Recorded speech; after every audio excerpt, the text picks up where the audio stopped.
विश्व के सभी मेरे साथियों को राजरत्न अम्बेडकर की ओर से जय भीम, नमो बुद्धाय। डॉक्टर बाबा साहब अम्बेडकर जी के बारे में आप सभी लोग पूरा इतिहास जानते हैं। कई सारी किताबें बाबा साहब अम्बेडकर जी के ऊपर लिखी गई है, कई सारी मूवीज बाबा साहब अम्बेडकर जी के ऊपर बनाई गई है। लेकिन आज मैं आप लोगों को ऐसी कुछ बातें बताने के लिए ये वीडियो बना रहा हूं, और केवल यही नहीं, ये पूरी सीरीज चलेगी। और इस सीरीज का मैंने नाम दिया है द अनटोल्ड अम्बेडकर। डॉक्टर बाबा साहब अम्बेडकर जी के बारे में जो बातें बताई नहीं गई है या जानबूझकर छुपाई गई है, ऐसे बातों को मैं इस सीरीज के सामने आप लोगों के सामने लेकर आऊंगा, इस सीरीज के माध्यम से। और ये अनटोल्ड अम्बेडकर में जितनी भी बातें जो परिवार से प्राप्त हुई है, जो अध्ययन करके प्राप्त हुई है, जो तर्क करके प्राप्त हुई है, वो सारी बातें मैं आप लोगों को बताऊंगा। ये अनटोल्ड अम्बेडकर सीरीज चलाने के बाद मैं सोच रहा था कि ऐसी कौन सी वो बात है जो सबसे पहले बतानी चाहिए। कई सारी बातें हैं। बाबा साहब अम्बेडकर जी का पहला बेटा गंगाधर जब बीमार पड़ गया, तब बाबा साहब और माता रमाई के बीच क्या करस्पॉन्डेंस हुआ, ये बहुत लोग नहीं जानते। वो बात बताऊं, या राम जी और बाबा साहब यानी पिता और अपने बेटे के बीच जब बाबा साहब बड़ौदा सरकार की नौकरी करने के लिए जा रहे थे, तब उनमें जो द्वंद्व हुआ वो बात पहले बताऊं। ये मेरे दिमाग में कंफ्यूजन था कि कौन सी बात पहले बताऊं। तो मैंने सोचा कि बाबा साहब अम्बेडकर जी के ऊपर ये सीरीज बनाई जा रही है, और इसलिए सबसे पहले जानकारी अम्बेडकर इस नाम की देनी चाहिए। बहुत लोगों को यही लगता है कि अम्बेडकर ये जो नाम है, बाबा साहब अम्बेडकर जी का जो सरनेम है, ये किसी ब्राह्मण शिक्षक ने दिया हुआ है। सारी किताबें तो यही कहता है कि बाबा साहब अम्बेडकर जी का कोई शिक्षक था, उस शिक्षक का नाम अम्बेडकर था, तो उसको इतनी दया आ गई कि उसने अपना नाम बाबा साहब को दे दिया, और बाबा साहब ने फिर ये नाम पूरे विश्व में चमका दिया, और ये नाम एक ब्राह्मण का है। तो मैं आज इसी तथ्य के ऊपर आप लोगों के सामने ये बात रखने के लिए आया हूं। क्या वाकई में बाबा साहब अम्बेडकर जिस स्कूल में पढ़ा करते थे, क्या वाकई में वहां पर कोई अम्बेडकर नाम का गुरुजी, शिक्षक, टीचर, मुख्याध्यापक कोई था? मैंने मेरे फेसबुक पेज पे उस प्रताप सिंह हाई स्कूल की जो मुख्याध्यापकों की लिस्ट है, वो लिस्ट मैंने शेयर की है। मैं खुद सातारा में जाकर आया हूं, और उस स्कूल को जब हमने भेंट दी, तब वहां पर पता चला कि वहां पर अम्बेडकर नाम का कोई शिक्षक कभी अस्तित्व में था ही नहीं। बाबा साहब अम्बेडकर जी को किसी ब्राह्मण शिक्षक ने अपना नाम नहीं दिया है। कोई अम्बेडकर नाम का गुरुजी, कोई अम्बेडकर नाम का शिक्षक उस प्रताप सिंह हाई स्कूल में नहीं था। ये आप वहां के रजिस्टर से चेक कर सकते हो। बाबा साहब बल्कि जिस साल में उस प्रताप सिंह हाई स्कूल में जब उन्होंने दाखिला लिया, तब वहां पर जोशी नाम का वो मुख्याध्यापक वहां पर कार्यरत थे। तो फिर ये अम्बेडकर नाम आया कहां से? अम्बेडकर नाम ये किसी ब्राह्मण ने नहीं दिया। ये बाबा साहब अम्बेडकर जी के पिताजी सूबेदार मेजर रामजी मालोजी अम्बेडकर, इनकी ये सोची समझी पहल थी। जब बाबा साहब के पिताजी अपने सारे परिवार को लेकर सातारा में शिफ्ट हो रहे थे, तब उन्होंने अपने गांव का नाम अपने साथ लगाने का निर्णय लिया। आज भी महाराष्ट्र के कोंकण में अंबड़वे नाम का एक छोटा सा कस्बा है, एक छोटा सा गांव है। वहां पर आज भी राम जी का घर है। वहां पर उस घर को स्मारक बनाया गया है। आज वहां के सारे लोग, वो गांव के लोग यही बात कहेंगे कि बाबा साहब अम्बेडकर जी का जो नाम है, वो किसी अम्बेडकर गुरु जी का नहीं है, वो इस गांव का नाम है। उस गांव का नाम था अंबड़वे। आज भी वो गांव है, उस गांव का नाम है अंबड़वे। और जब राम जी बाबा वहां से नौकरी के लिए, कुछ व्यवसाय के लिए जब सातारा में गए, तो अपने बच्चों को अस्पृश्यता का जो कलंक है, जो अस्पृश्यता का वार है, वो उनको ना झेलना पड़े, इसलिए रामजी बाबा ने अपना जो नाम है, जिससे जाति का पता चलता है, सकपाल, ये नाम ड्रॉप कर दिया, ये नाम छोड़ दिया और उस गांव का नाम बाबा साहब अंबेडकर जी को और अपने सभी परिवार के बच्चों को लगाना शुरू कर दिया और वो नाम था अंबड़वेकर। अब अंबड़वेकर ये नाम लिखने में और बोलने में ये सरल नहीं है और इसीलिए स्कूल के प्रशासन में जब अंबड़वेकर ये नाम बताया गया तो स्कूल प्रशासन ने सिर्फ एक काम किया, उसको अंबड़वेकर करने के बजाय अंबेडकर कर दिया और वही नाम बाबा साहब अंबेडकर जी को और रामजी अंबेडकर जी को, उनके सभी परिवार को ये नाम उस दिन से शुरू हो चुका है। ये किसी ब्राह्मण ने दिया हुआ नाम नहीं है, ये बाबा साहब अंबेडकर जी के पिता रामजी मालोजी अंबेडकर जी की ये सोची समझी पहल थी। बाबा साहब अंबेडकर जी के साथ साथ उनके भाइयों को भी ये नाम मिला, उनके परिवार को ये नाम मिला। आज भी हम रामजी बाबा का उल्लेख रामजी सकपाल नहीं करते, रामजी अंबेडकर करते हैं। मैं जब लंदन में था तब शेखर बोधकर करके वहां पर एक एक्टिविस्ट है, उन्होंने मुझे राइटिंग एंड स्पीचेस की एक वॉल्यूम बताई जिसमें रामजी बाबा का उल्लेख रामजी अंबेडकर है और ये किताबें किसी लेखक या किसी XYZ ने नहीं लिखी हुई है, ये बाबा साहब की लिखी हुई किताबें है जिसमें बाबा साहब अपने पिताजी का उल्लेख रामजी अंबेडकर करते हैं और इसको सर्टिफाई गवर्नमेंट ऑफ महाराष्ट्र ने किया हुआ है। और इसलिए ये बात मैं आज द अनटोल्ड अंबेडकर में यहां से शुरुआत करता हूं कि बाबा साहब अंबेडकर जी को किसी ब्राह्मण ने अपना नाम नहीं दिया, ये बाबा साहब अंबेडकर जी के पिता सूबेदार मेजर रामजी अंबेडकर जी की ये सोची समझी पहल थी कि हमको ये जाति सूचक जो सरनेम है ये छोड़कर अपने गांव का जो नाम है वो लगाना चाहिए और इसलिए बाबा साहब अंबेडकर जी के पिताजी ने अंबड़वेकर ये नाम लगाया और ये अंबड़वेकर से अंबेडकर हो गया। ये इतना सरल और सीधा है और इसलिए कोई ब्राह्मण ये दावा ना करे कि बाबा साहब अंबेडकर जी को उन्होंने अपना नाम दिया हुआ है। ये यहाँ से ये इंफॉर्मेशन मैं आपको देता हूँ और यहाँ से और अलग अलग इंफॉर्मेशंस मैं आपको रोज अपने चैनल से दूंगा। आप इसी तरह से ये इंफॉर्मेशंस लोगों तक पहुंचाएं और ब्राह्मणों का षड्यंत्र पूरे विश्व में उजागर करें। धन्यवाद। जय भीम, जय भारत, जय बुद्ध।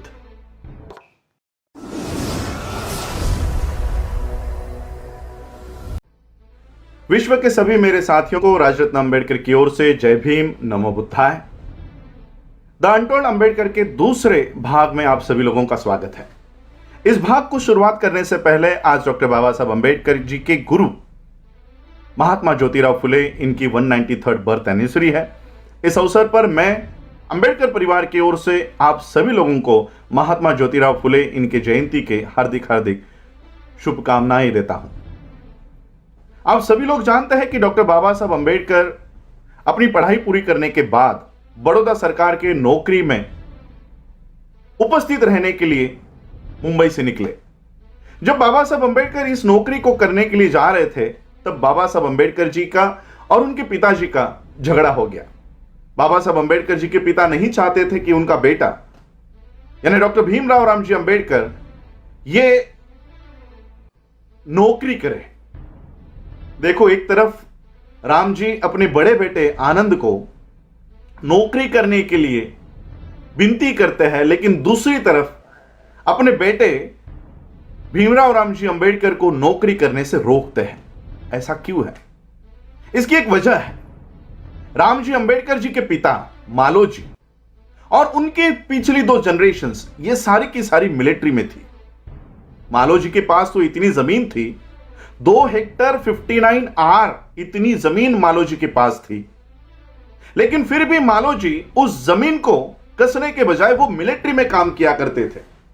यहां तक कि रिटायर्ड होने के बाद भी वो अपने बेटे जो मिलिट्री के साथ है, मिलिट्री में है, उनके साथ रहा करते थे, लेकिन अपने जमीन पर उसको कसने का काम नहीं करते थे। यहां तक कि महार वतन दार की जमीन ये अपने बेटों को भी ना मिले और वो ये काम ना करे, इसलिए वो कोशिश करते थे। मालोजी खुद 16वें साल में मिलिट्री में भर्ती हुए थे। बाबा साहब के दादाजी उस समय नाम के आगे, महारों के नाम के आगे नाक लगाने की प्रथा हुआ करती थी और इसलिए मालोजी को मालनाक के नाम से जाना जाता था। मालोजी अपने शौर्य के लिए उनको 17 मेडल्स अंग्रेजों ने दिए गए थे और उनके शौर्यों को देखते हुए उनको सिंह नाक यह पदवी भी मालोजी को लगाई जाती थी। मालोजी ने अपने बेटे को तैयार किया और रामजी बाबा को उनके आयु के 18वें साल में ईस्ट इंडिया कंपनी के 106 सैपर्स एंड माइनर्स इस विभाग में उनको भर्ती करवाया था। मालोजी बाबा ने रामजी को तैयार किया और रामजी ये गणित में और अंग्रेजी भाषा में प्रभुत्व रखते थे और इसी गुणों को देखते हुए अंग्रेजों ने रामजी बाबा को मिलिट्री के स्कूल में पढ़ाने की भी एक एडिशनल जिम्मेदारी दे दी थी।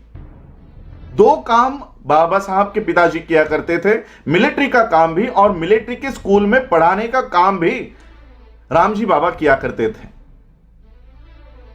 रामजी बाबा ने जब यह मूवमेंट को आगे लेकर चलने की कोशिश कर रहे थे, उतने में ही पेशवाओं ने, पूना के ब्राह्मणों ने, जब पेशवाई को रद्द किया गया तब एक कंडीशन रखी कि इन महारों की ये जो बटालियन है इसको बंद किया जाए।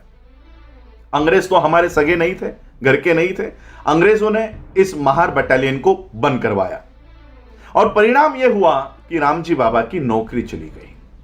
जिस मूवमेंट के लिए पीढ़ी दर पीढ़ी यह तैयारी की जा रही थी, मालोजी ने रामजी को तैयार किया, लेकिन रामजी बाबा की नौकरी जाने के वजह से यह सामाजिक उत्थान का ये जो तैयारी चल रही थी ये रुक गई और रामजी बाबा ने अपने बेटे भीमराव को तैयार करने की जिम्मेदारी शुरू कर दी। जब रामजी बाबा की नौकरी चली गई तो रामजी बाबा ने अपने 11वें बेटे आनंद को आकर कहा कि उनकी नौकरी चली गई है, क्या वो अपनी पढ़ाई छोड़कर क्या भीमराव को पढ़ाने के लिए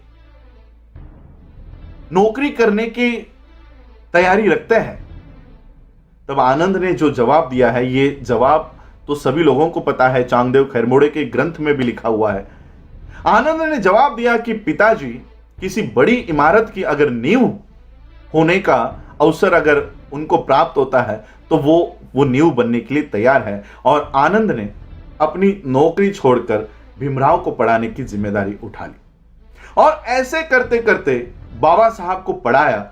और जब बाबा साहब अंबेडकर जी को यह पढ़ाई पूरी करने के बाद इस समाज में सामाजिक गुलामगिरी को तोड़ने की जब बारी आई, तब बाबा साहब अंबेडकर जी को यह शर्त रखी गई थी कि जो पैसा पढ़ाई करने के लिए बाबा साहब को दिया जा रहा है वो पूरा होते ही, पढ़ाई पूरी होते ही उनको बड़ौदा सरकार की नौकरी में ज्वाइन होना पड़ेगा। और तब रामजी बाबा को यह लग गया कि ये हमारी सामाजिक गुलामगिरी से बाहर निकालने के लिए बाबा साहब तैयार हुए थे, लेकिन अब उनको नौकरी करने के लिए जाना पड़ेगा। तब रामजी बाबा इस विरोध में खड़े हुए और बाबा साहब को कहा कि आपका जो समय है ये आपका नहीं है, वो समाज का है। इस सामाजिक गुलामगिरी से बाहर निकालने के लिए आपको यह पढ़ाई करने की, हम लोगों ने आप लोगों को यह पढ़ाया है और इसलिए आपको इस सामाजिक गुलामगिरी से बाहर निकलने के लिए आपकी पढ़ाई का, आपके वक्त का पूरा उपयोग करना है। लेकिन बाबा साहब ने अपने पिता को कहा कि मैं ये नहीं कर सकता, क्योंकि बड़ौदा सरकार का ये नियम है, ये शर्त है कि उन्होंने जो पैसे दिए हैं वो केवल मुझे वहां पर नौकरी करने के लिए, वहां पर अपना वक्त लगाना होगा। बाबा साहब 1913 के जनवरी में इस बड़ौदा सरकार की नौकरी करने के लिए निकल गए। बाबा साहब बड़ौदा जाने के बाद बाबा साहब के साथ क्या हुआ ये आप सभी लोग जानते हो, लेकिन मुंबई में उनके पिताजी के साथ क्या हुआ ये बहुत कम लोग जानते हैं। जैसे ही बाबा साहब बड़ौदा में नौकरी करने के लिए गए, मुंबई में उनके पिताजी ने बिस्तर पकड़ लिया।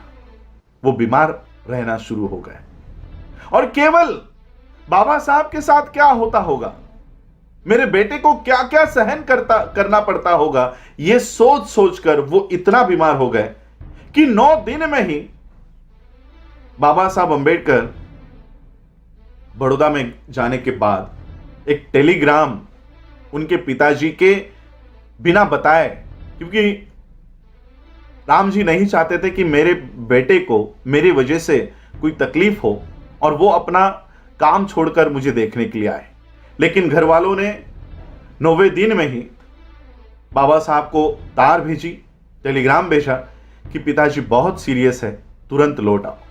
बाबा साहब को ये तार मिली और बाबा साहब अपने पिताजी को देखने के लिए, मिलने के लिए बड़ौदा से निकले और ये ट्रेन सूरत में आकर रुकी। आप लोगों को सबको पता है, अपने पिताजी के लिए मिठाई लेने के लिए बाबा साहब नीचे उतरे और उनकी ट्रेन चली गई।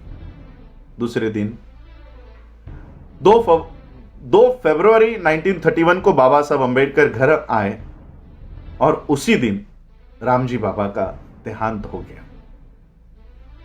रामजी बाबा और बाबा साहब के बीच आखिरी कुछ पलों में बहुत गहरी बात हुई। उसके बाद बाबा साहब ने अपनी नौकरी त्याग दी और सामाजिक उत्थान के इस लड़ाई में बाबा साहब पूरी ताकत से उतरे। लेकिन जब बाबा साहब माता रमाई से बात करते थे अपने पिताजी की याद में, वो एक बात कहा करते थे कि रामू, जब मैं अपने पिता के साथ खुद को तौल कर देखता हूं तो मैं कहीं कम पड़ गया हूं, ऐसा मुझे लगता है। ऐसा बाबा साहब क्यों कहा करते थे? बाबा साहब इसलिए ये बात कहते थे क्योंकि जो तैयारी मालो जी ने राम जी को तैयार करने में लगाई, जो राम जी ने बाबा साहब को तैयार करने में लगाया, वो कहीं ना कहीं बाबा साहब अंबेडकर अपने अगली पीढ़ी बाबा साहब की कौन है? क्या बाबा साहब के बच्चे और बाबा साहब के नेफ्यू ये बाबा साहब की अगली पीढ़ी थी? नहीं, ये पूरा समाज बाबा साहब की अगली पीढ़ी थी। बाबा साहब अपने अंतिम भाषणों में यही बात कहते हैं कि मुझे मेरे पढ़े लिखे लोगों ने धोखा दिया। वो इसलिए कहते हैं क्योंकि बाबा साहब ये मूवमेंट, जहां तक बाबा साहब ये कारवा लेकर आए थे, ये कारवा अगली जनरेशन को देकर जाना चाहते थे, लेकिन अगली पीढ़ी बाबा साहब अंबेडकर जी के फैसिलिटीज को लेकर खुश रह रही थी, लेकिन बाबा साहब की मूवमेंट को आगे लेकर जाने के लिए आगे नहीं आ रही थी। और इसलिए बाबा साहब ने व्यथित होकर ये बात कही कि ये कारवा मैं यहां तक लेकर आया हूं, अगर हो सकता है तो इसको आगे लेकर जाओ, लेकिन पीछे लेकर मत जाओ। और इसलिए बाबा साहब माता रमाई से बात करते हुए कहते थे कि मेरे पिताजी के साथ मैं अपने आप को जब तोलता हूं तो कहीं ना कहीं मैं कम पड़ गया हूं, ऐसा लगता है।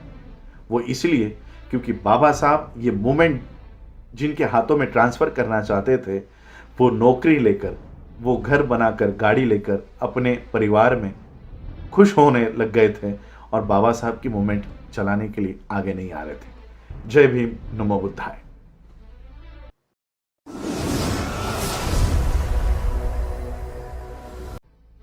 विश्व के सभी मेरे साथियों को राजरत्न अंबेडकर की ओर से जय भीम, नमो बुद्धाय। द अनटोल्ड अंबेडकर के तीसरे भाग में आप सभी लोगों का स्वागत है। डॉक्टर बाबा साहब अंबेडकर जब अपनी पढ़ाई करने के लिए लंदन गए, लंदन स्कूल ऑफ इकोनॉमिक्स में जब बाबा साहब पढ़ाई कर रहे थे, तब बाबा साहब जिस घर में एज अ पेइंग गेस्ट रहा करते थे, उस घर के बारे में आपको कुछ अनटोल्ड बातें बताना चाहता हूं। बाबा साहब जिस घर में एज अ पेइंग गेस्ट रहा करते थे, उस घर के एग्रीमेंट के साथ साथ उस घर मालकिन ने बाबा साहब को रोज का सुबह का नाश्ता भी देना है, ऐसा करार उस एग्रीमेंट में था। लेकिन उस घर की मालकिन इतनी दुष्ट थी कि वो बाबा साहब को हफ्ते में या 2 हफ्ते में एक बार नाश्ता दिया करती थी, और वो भी ब्रेड के कुछ टुकड़े। बाबा साहब का एक दोस्त वहां पर था बाबा साहब के उस दोस्त ने बाबा साहब को कुछ पापड़ दिए थे, तो बाबा साहब उस पापड़ के टुकड़ों को खाकर गुजारा किया करते थे। जब मैं लंदन के उस घर से हम जब लंदन स्कूल ऑफ इकोनॉमिक्स में गए, वो ट्रेन पकड़ के हमको 15 मिनट लगे थे और वहां से ग्रेज इन चल कर गए। बाबा साहब इतना डिस्टेंस का, इतने दूरी को पैदल पार किया करते थे ताकि बाबा साहब का जो पैसा है वो ट्रेन के भाड़े में खर्च ना हो। बाबा साहब इतने ट्रायंगल में पूरे दिन भर में वो पैदल उस लंदन स्कूल ऑफ इकोनॉमिक्स और ग्रेज इन में जाया करते थे। इन हालातों में जब बाबा साहब के पास ही पैसे नहीं है, ऐसे हालातों में बाबा साहब का दूसरा बेटा गंगाधर बीमार पड़ गया। माता रमाई मुंबई में उसका देखभाल कर रही थी, लेकिन जब माता रमाई को लग गया कि अब ये बच नहीं सकता है और इसके दवाई के लिए पैसे नहीं हैं, तब माता रमाई ने बाबा साहब को टेलीग्राम किया। बाबा साहब को टेलीग्राम किया और उस टेलीग्राम में बाबा साहब के लिए लिखा कि बाबा साहब, हमारा बेटा गंगाधर बहुत बीमार है, उसके दवाई के लिए कुछ पैसे भेज दीजिए। बाबा साहब ने क्या रिप्लाई भेजा आप लोगों को पता है? बाबा साहब ने रिप्लाई में लिखा कि रामू, अगर हमारा बच्चा अगर बच नहीं सकता है तो हमें उसे जाने देना चाहिए। एक बाप अपने बेटे के लिए कह रहा है कि अगर वो नहीं बच सकता तो हमें उसे जाने देना चाहिए। बाबा साहब और आगे लिखते हैं कि रामू, मैं भी यहां पर एक ब्रेड का टुकड़ा खाकर गुजारा कर रहा हूं। ऐसे हालातों में मेरे पास आपको भेजने के लिए पैसे नहीं है। जब यह बात माता रमाई को पता चली कि बाबा साहब अंबेडकर जी के पास खाने के लिए तक वहां पर पैसे नहीं हैं, गंगाधर तो जा चुका था, लेकिन जब माता रमाई को यह बात पता चली कि बाबा साहब एक ब्रेड का टुकड़ा खाकर वहां पर गुजारा कर रहे हैं, तब माता रमाई ये मुंबई में गोबर इकट्ठा करके उसके उपले बनाकर सुबह सूरज उगने से पहले वो उपले बाजार में बेच कर आया करती थी। और जो पैसे माता रमाई ने इकट्ठा किए, वो सारे पैसे इकट्ठा करके उन्होंने बाबा साहब को लंदन में भेजे। ये भारत के ही नहीं, विश्व की पहली महिला ऐसी होगी जिन्होंने भारत से परदेश में अपने पति के लिए पैसे भेजे होंगे। वरना आज भी 2020 में भी अगर पति 1 या 10 तारीख तक पैसे नहीं देता तो उसकी पत्नी उसके पीछे हाथ धोकर लग जाएगी। लेकिन माता रमाई पहली ऐसी पत्नी होगी, पहली ऐसी स्त्री होगी जिन्होंने अपने पति के लिए परदेश में पैसे भेजे। ये अनकही बातें किसी किताबों में या किसी मूवीज में आपको नहीं मिलेगी, ये अनटोल्ड अंबेडकर में आपको मिलेगी। जय भीम, जय भारत, जय बुद्ध।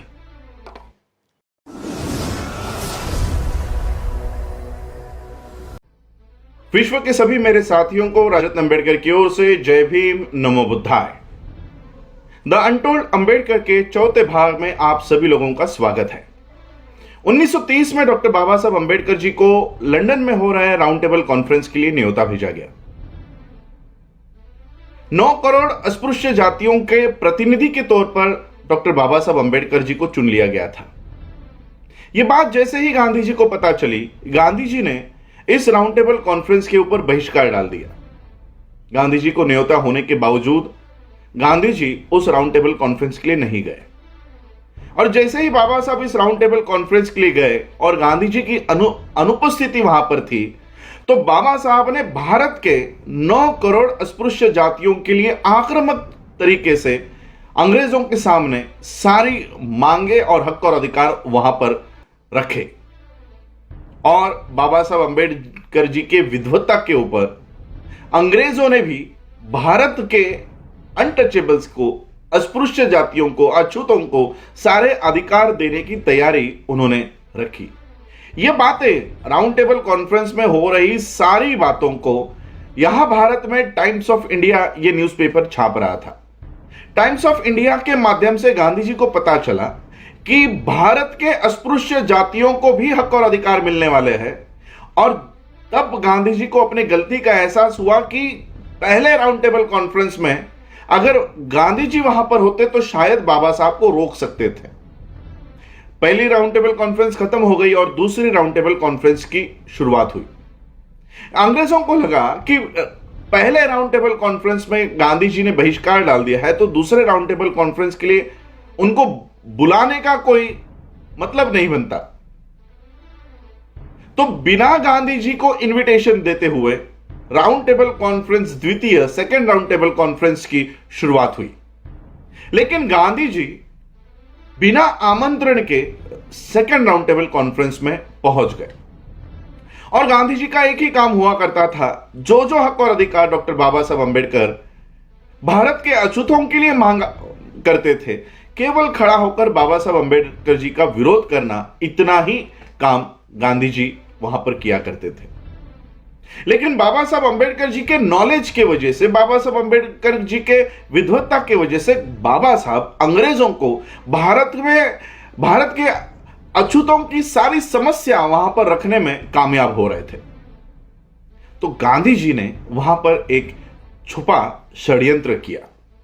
वहां पर भारत के मुस्लिम्स, इनका जो डेलीगेशन गया था सर आगा खान इनके नेतृत्व में, गांधी जी ने इस मुस्लिम डेलीगेशन को अपने वहां खाने के लिए बुलाया।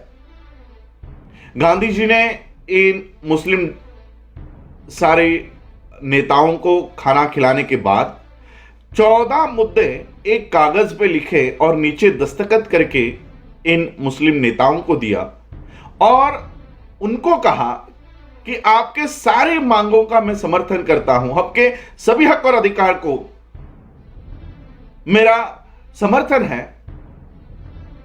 एक तरफ गांधी जी सारे हक और अधिकार मुसलमानों को देने के लिए तैयार थे, और दूसरी तरफ अछूतों के हक और अधिकार के खिलाफ थे। मुस्लिम डेलीगेशन ने वो कागज लिया, सारी मांगे उन्होंने पढ़ी, और गांधी जी का समर्थन है ये देखते हुए भी मुस्लिम डेलीगेशन ने गांधी जी को सवाल किया कि गांधी जी इसके बदले में आपको क्या चाहिए, हम क्या कर सकते हैं इसके बदले में आपके लिए।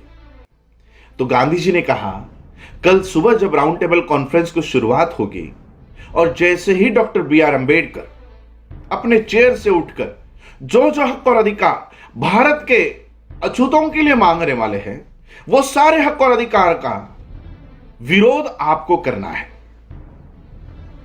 मुसलमानों ने, मुस्लिम डेलीगेशन ने गांधी जी की इस मांग को लेकर कहा कि गांधी जी, भारत के अछूतों के खिलाफ और भारत के अछूतों के हक और अधिकार में से अगर आप हमको कुछ देना चाहते हो तो ये हम कतई स्वीकार नहीं करेंगे। ये मुस्लिम डेलीगेशन गांधी जी के यहां से बाहर निकला और सीधा बाबा साहब जहां पर रुके थे वहां पर गए, और ये मुस्लिम डेलीगेशन ने वो जो पर्चा गांधी जी ने दिया था जिस पे गांधी जी की दस्तखत थी, वो पर्चा, वो कागज बाबा साहब को दिया, और बाबा साहब से कहा कि हम आपके हक और अधिकार के खिलाफ नहीं है। दूसरे दिन ये मुस्लिम डेलीगेशन गांधी जी के पक्ष में खड़े होने के बजाय ये बाबा साहब अंबेडकर जी के पक्ष में खड़े हुए, और परिणाम यह हुआ कि सेकेंड राउंड टेबल कॉन्फ्रेंस में कॉम्युनल अवार्ड, यानी ऐसे हक और अधिकार जो आज भी इस देश के अछूतों को नहीं मिले हैं, वो सारे हक और अधिकार 1932 में राउंड टेबल कॉन्फ्रेंस में बाबा साहब अंबेडकर जी ने भारत के अछूतों के लिए प्राप्त किए। उस कॉम्युनल अवार्ड का आगे जाकर क्या हुआ, बाबा साहब अंबेडकर जी को क्यों पुणे पैक्ट पे साइन करनी पड़ी, बाबा साहब ने क्यों कहा कि मुझे गोली मार दो लेकिन मैं अपना कॉमनवेल्थ अवार्ड नहीं दूंगा, यह आगे चलकर क्या हुआ, ये द अनटोल्ड अंबेडकर के 5वें भाग में मैं आपको बताऊंगा। जय भीम, नमो बुद्धाय।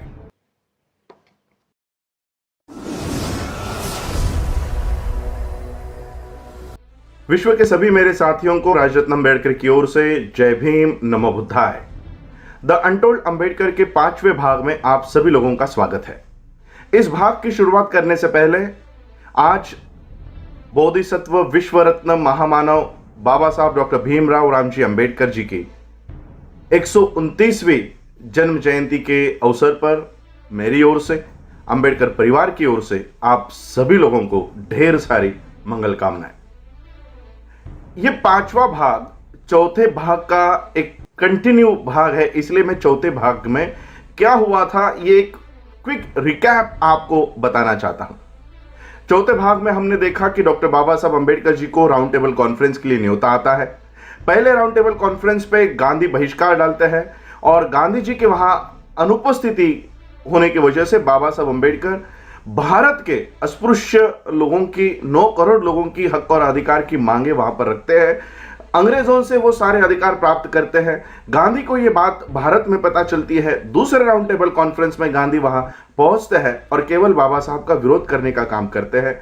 वहां पर वो एक छुपा षड्यंत्र करते हैं, वहां की मुस्लिम डेलीगेशन को बाबा साहब का विरोध करने के लिए तैयार करते हैं। मुस्लिम्स बाबा साहब का विरोध करने के बजाय बाबा साहब के पक्ष में खड़े होते हैं और परिणाम होता है बाबा साहब को कॉमनवेल्थ अवार्ड दिया जाता है। यहां तक हमने कल के भाग में देखा। इसके आगे क्या हुआ? इसके आगे ये हुआ, ये आप सभी लोगों को पता है, गांधी जी ने धमकी दे दी, वहीं पर लंदन में धमकी दे दी कि भारत के अछूतों को अगर कोई अधिकार देते हो तो मैं अपनी जान जाने तक अनशन करूंगा लेकिन इनको मिलने नहीं दूंगा। ये धमकी देने की वजह से जैसे ही गांधी जी भारत में आते हैं, भारत में आने के बाद उनको पूना के येरवड़ा जेल में डाल दिया जाता है। अब इसके बाद जो घटना हुई है वो ऑन रिकॉर्ड है, लेकिन फिर भी उसको आगे नहीं लाया जाता, इसका कभी प्रचार नहीं किया जाता।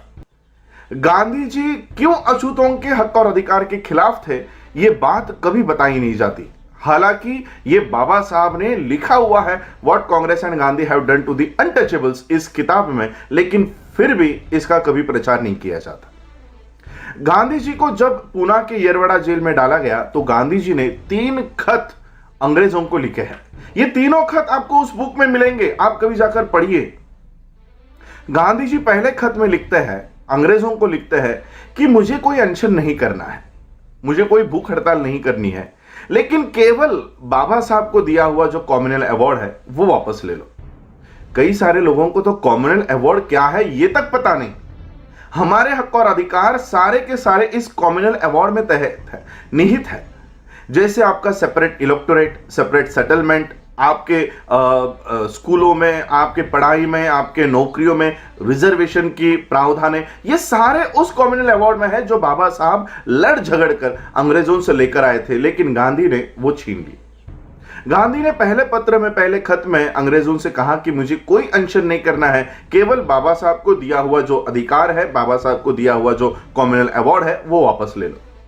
अंग्रेजों ने रिप्लाई भेजा कि गांधी जी आप ऐसा कैसे कह सकते हो, आपने खुद हमें यह सहमति दी है कि आप लोगों में, आप 2 पक्षों में अगर कोई समझौता नहीं होता तो जो समझौता हम देंगे, अंग्रेज देंगे, वो आपको कबूल होगा। ऐसे आपने खुद साइन करके हमको वो परमिशन दी है। अब ऐसे हालातों में आप अपने ही जबान से कैसे मुकर सकते हो, इसलिए हम बाबा साहब को दिया हुआ कॉमनवेल्थ अवार्ड नहीं लेंगे।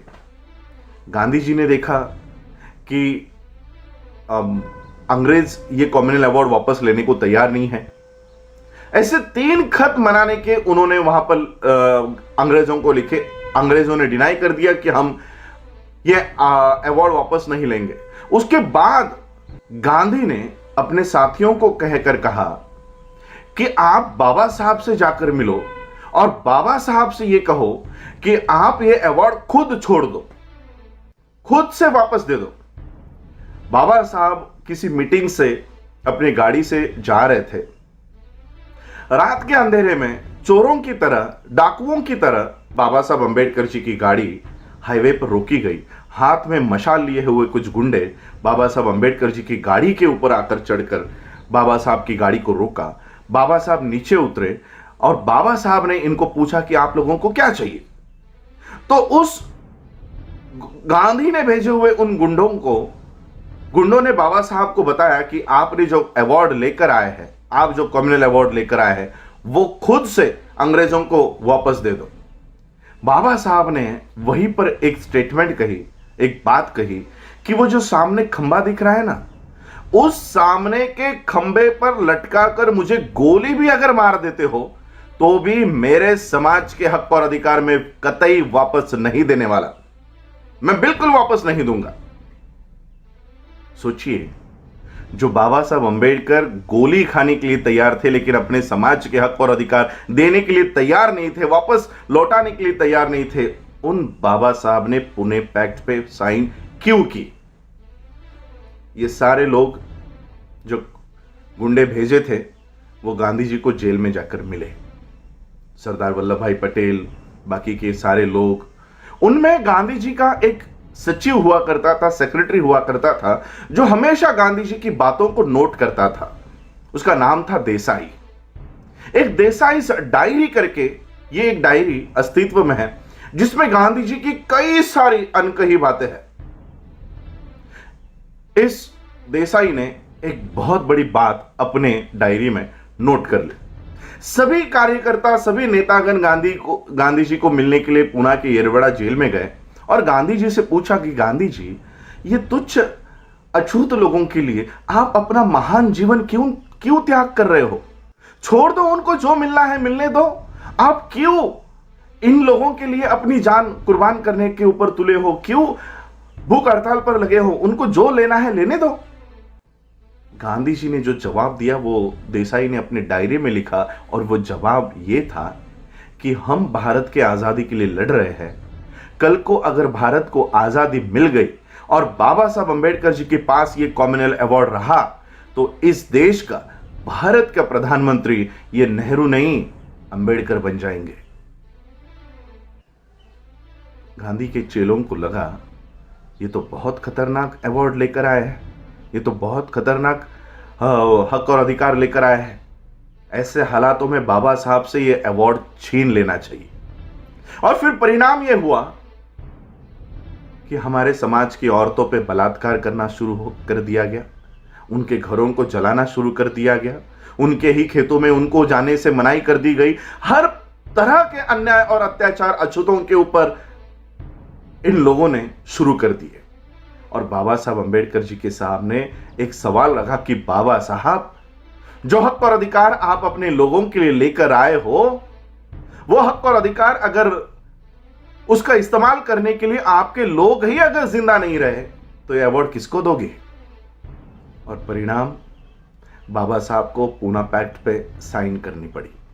बाबा साहब को पुणे पैक्ट पे साइन करने से पहले बाबा साहब ने एक खत लिखा है, जो खत पढ़ते हुए हम लोगों के आंखों में आंसू आ जाते हैं। बाबा साहब कहते हैं कि एक तरफ मेरे समाज की जान है, एक तरफ उन लोगों की, उन बेकसूर लोगों की जान दांव पर लगी है और एक तरफ गांधी की जान है। अब मैं एक इंसान की जान बचाऊं या मेरे समाज की जान बचाऊं?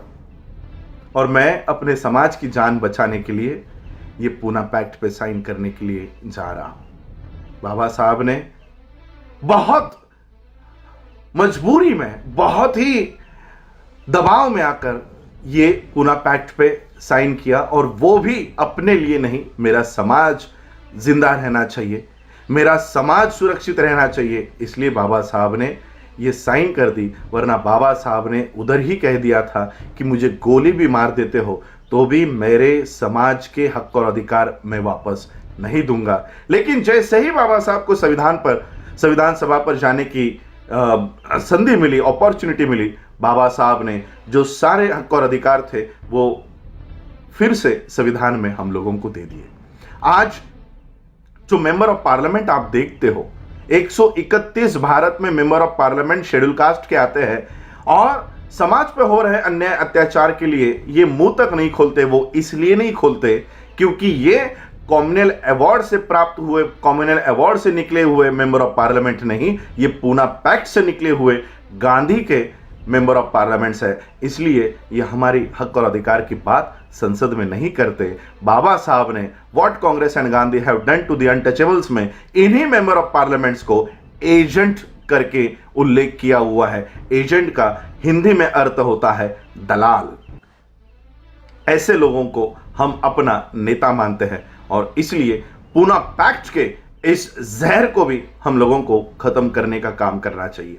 आज बाबा साहब के अनटोल्ड अंबेडकर इस सीरीज में ये बात मैंने आप लोगों के सामने रखी। आप लोगों ने मुझे सुना, उसके लिए आभार।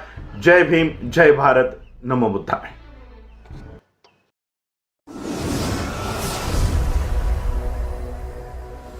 विश्व के सभी मेरे साथियों को राजरत्न अंबेडकर की ओर से जय भीम, नमो बुद्धाय। द अनटोल्ड अंबेडकर के छठे भाग में आप सभी लोगों का स्वागत है। कल यानी 14 अप्रैल 2020 को हम लोगों ने पूरे विश्व में डॉक्टर बाबा साहब अंबेडकर जी की जयंती मनाई। कानून का पालन करते हुए, नियमों का पालन करते हुए पूरे विश्व में बाबा साहब अंबेडकर जी की जयंती मनाई गई। इसलिए मैं सभी अंबेडकरवादियों का तहे दिल से शुक्रिया अदा करना चाहता हूं।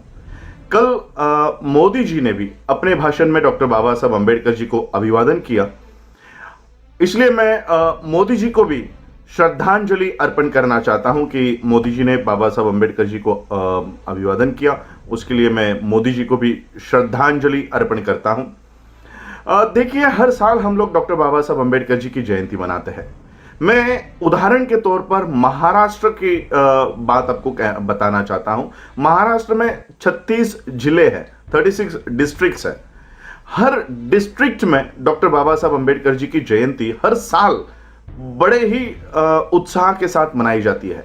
सोलापुर, नांदेड़, यहाँ ठाणे, मुंबई और कई सारे ऐसे भुसावल, जलगांव, ऐसे कई सारे डिस्ट्रिक्ट्स हैं जहां पर न्यूनतम मिनिमम 2 से 5 करोड़ का खर्चा एक जिले का बाबा साहब अंबेडकर जी की जयंती का होता है। पूरे महाराष्ट्र का अगर आंकड़ा लिया जाए, 2 करोड़ भी हम लोग एक जिले की जयंती का फंड या रकम पकड़ते हैं, तब भी 36 जिलों से अगर हम लोग मल्टीप्लाई करते हैं तो 70 से 72 करोड़ का खर्चा सिर्फ महाराष्ट्र में डॉक्टर बाबा साहब अंबेडकर जी के जयंती पे होता है। और वो डीजे, ढोल, ताशे, फटाके, आकाश में वो सारे फटाकों का बहुत बड़ा जश्न मनाया जाता है 13 अप्रैल के रात से। तो एक स्टेट में, पूरे भारत के एक स्टेट में 70 करोड़ का खर्चा होता है। पूरे भारत में ये पूरा आंकड़ा अगर एवरेज पकड़ा जाए तो 500 करोड़ से भी ऊपर जाएगा। मैं सिर्फ मिनिमम कुछ कुछ स्टेट्स को इसमें नहीं पकड़ रहा हूं, तो फिर भी हम लोग 500 से 800 करोड़ का खर्चा सिर्फ भारत में करते हैं। और पूरे विश्व में यह आंकड़ा 1500 करोड़ का जाता है। यानी बाबा साहब अंबेडकर जी की एक साल की जयंती का खर्चा पूरे विश्व का मिनिमम, न्यूनतम ये 1500 करोड़ का खर्चा हम लोग बाबा साहब अंबेडकर जी के जयंती पे करते हैं। और करना भी चाहिए। 1500 नहीं, 15,000 करोड़ का भी खर्चा अगर करने की नौबत आती है तो वो भी करनी चाहिए। लेकिन किसने करनी चाहिए? चलिए जानते हैं बाबा साहब अंबेडकर जी के लिखे हुए उस भाषण के दायरे से कि बाबा साहब अंबेडकर जी की जयंती कैसे मनानी चाहिए। खुद बाबा साहब अंबेडकर जी के इस स्पीच से। बाबा साहब अंबेडकर जी की जयंती 14 अप्रैल 1956 की जयंती, 1956 की जयंती बाबा साहब के मुंबई के कार्यकर्ता चाहते थे कि बाबा साहब के जो बर्थ एनिवर्सरी है वो बहुत बड़े जश्न के साथ मनाई जाए। तो ये मुंबई के कार्यकर्ता बाबा साहब अंबेडकर जी के पास आए। बाबा साहब अंबेडकर जी के पास आकर इन्होंने कहा कि बाबा साहब, हम आपके ये जो बर्थ एनिवर्सरी है, आपका जो जन्मदिन है, ये हम मनाना चाहते हैं और मुंबई में यहां पर हमने कार्यक्रम का आयोजन किया है, तो हम आपसे विनती करना चाहते हैं कि आप उस कार्यक्रम में आए। बाबा साहब ने उन कार्यकर्ताओं को, मुंबई के कार्यकर्ताओं को मना कर दिया कि मैं ऐसे कार्यक्रम में नहीं जाता, मैं ये कार्यक्रम में नहीं जाऊंगा। तो इन मुंबई के कार्यकर्ता मायूस हो गए, लेकिन उन्होंने हार नहीं मानी। इन्होंने क्या किया, ये बाबा साहब के नजदीकी और कोई कार्यकर्ता है या रिश्तेदार है, ये उनके पास गए और उनको उन्होंने मनाया कि आप प्लीज कृपया करके बाबा साहब को मनाइए और इस कार्यक्रम में उनको आने के लिए कहिए। बाबा साहब को बहुत मनाया गया, तब बाबा साहब ने कहा कि ठीक है, मैं थोड़ी देर के लिए इस कार्यक्रम में आकर चला जाऊंगा। बाबा साहब के जन्मदिन का कार्यक्रम और बाबा साहब को ही चीफ गेस्ट उस कार्यक्रम में बनाया गया है। बाबा साहब उस कार्यक्रम में जाते हैं और उस कार्यक्रम में जो स्पीच बाबा साहब ने दिया हुआ है, ये स्पीच दरअसल ये अनटोल्ड बात भी नहीं है, ये बताई हुई बात है, जाहिर बात है, लेकिन फिर भी हम इस बात को अनदेखा कर लेते हैं।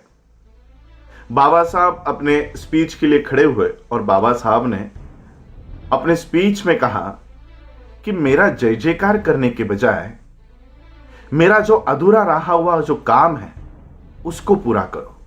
और कैसे पूरा करो? उस काम को पूरा करने के लिए अपनी जान की बाजी लगा दो। बाबा साहब ने उस स्पीच में हम लोगों को कहा कि मेरा जय जयकार करने के बजाय मेरा अधूरा रहा हुआ काम पूरा करो। पूरे विश्व में आज बाबा साहब की जयंती हम लोग मनाते हैं। 1500 करोड़ में यह आंकड़ा इसलिए आपको बताना चाहता था कि 1500 करोड़ एक साल में हम बाबा साहब की जयंती के लिए मनाते हैं, लेकिन उसी बाबा साहब अंबेडकर जी की व्यवस्था को हम आज तक खड़े नहीं कर पाए। हमारे पास भारत में बाबा साहब अंबेडकर जी का ये सारी स्पीचेस, राइटिंग्स बताने वाली कोई यूनिवर्सिटी हमारे पास नहीं है। हमारी बातें बताने के लिए हमारे पास आज कोई मीडिया नहीं है, हमारे स्कूल्स नहीं है, हमारे पास हमारे हॉस्पिटल्स नहीं है। 1500 नहीं, 15,000 करोड़ रुपए भी अगर बाबा साहब अंबेडकर जी की जयंती मनाने के लिए अगर लगते हैं तो 15,000 करोड़ रुपए भी लगाकर हमको बाबा साहब की जयंती मनानी चाहिए। लेकिन किसने मनानी चाहिए? जो बाबा साहब के अधूरे रहे हुए काम को पूरा करने की जो कोशिश करता है, उसने बाबा साहब की जयंती मनानी चाहिए। वरना हमारे यहां पर जयंती मनाते हैं, शराब पीकर डीजे में नाचते हैं, ऐसे लोग भी बाबा साहब की जय जयकार करते हैं। दूसरे दिन गणेश के चरणों में जाते हैं, ब्रह्मा के चरणों में जाते हैं, ऐसे लोग भी बाबा साहब की जयंती मनाते हैं। ब्राह्मणों को घर में बुलाकर उनसे होम हवन करवाते हैं, ऐसे लोग भी बाबा साहब की जयंती मनाते हैं। क्या इन लोगों को बाबा साहब की जयंती मनाने का अधिकार है? ऐसे लोगों को डीजे लगाकर ढोल ताशे बजवाकर नाचने का अधिकार है? और इसलिए मैं ये बात आज आप लोगों के सामने रख रहा हूं कि बाबा साहब ने अपने जयंती के लिए, अपने जन्मदिन के लिए खुद कहा कि मेरा जय जयकार करने के बजाय मेरा अधूरा रहा हुआ काम पूरा करो और उसको पूरा करते समय अपनी जान की बाजी लगा दो। और इसलिए 1200-1500 करोड़ नहीं, 15,000 करोड़ रुपए भी अगर बाबा साहब की जयंती मनाने के लिए लगता है तो हम वो देने के लिए, वो खर्च करने के लिए तैयार है। लेकिन दूसरे दिन से बाबा साहब के अधूरे रहे हुए काम करने के लिए जो तैयार है, ऐसे ही लोगों ने बाबा साहब की जयंती मनानी चाहिए। ये राइटिंग एंड स्पीचेस के 18वें खंड के तीसरे भाग में से ये स्पीच, पूरा स्पीच वहां पर लिखा हुआ है। और यही बात मैं आज आप लोगों को बताने के लिए अनटोल्ड अंबेडकर में मैंने ये टॉपिक चुना। आप लोगों ने मुझे सुना, उसके लिए आभार, धन्यवाद। जय भीम, जय भारत, जय बुद्ध।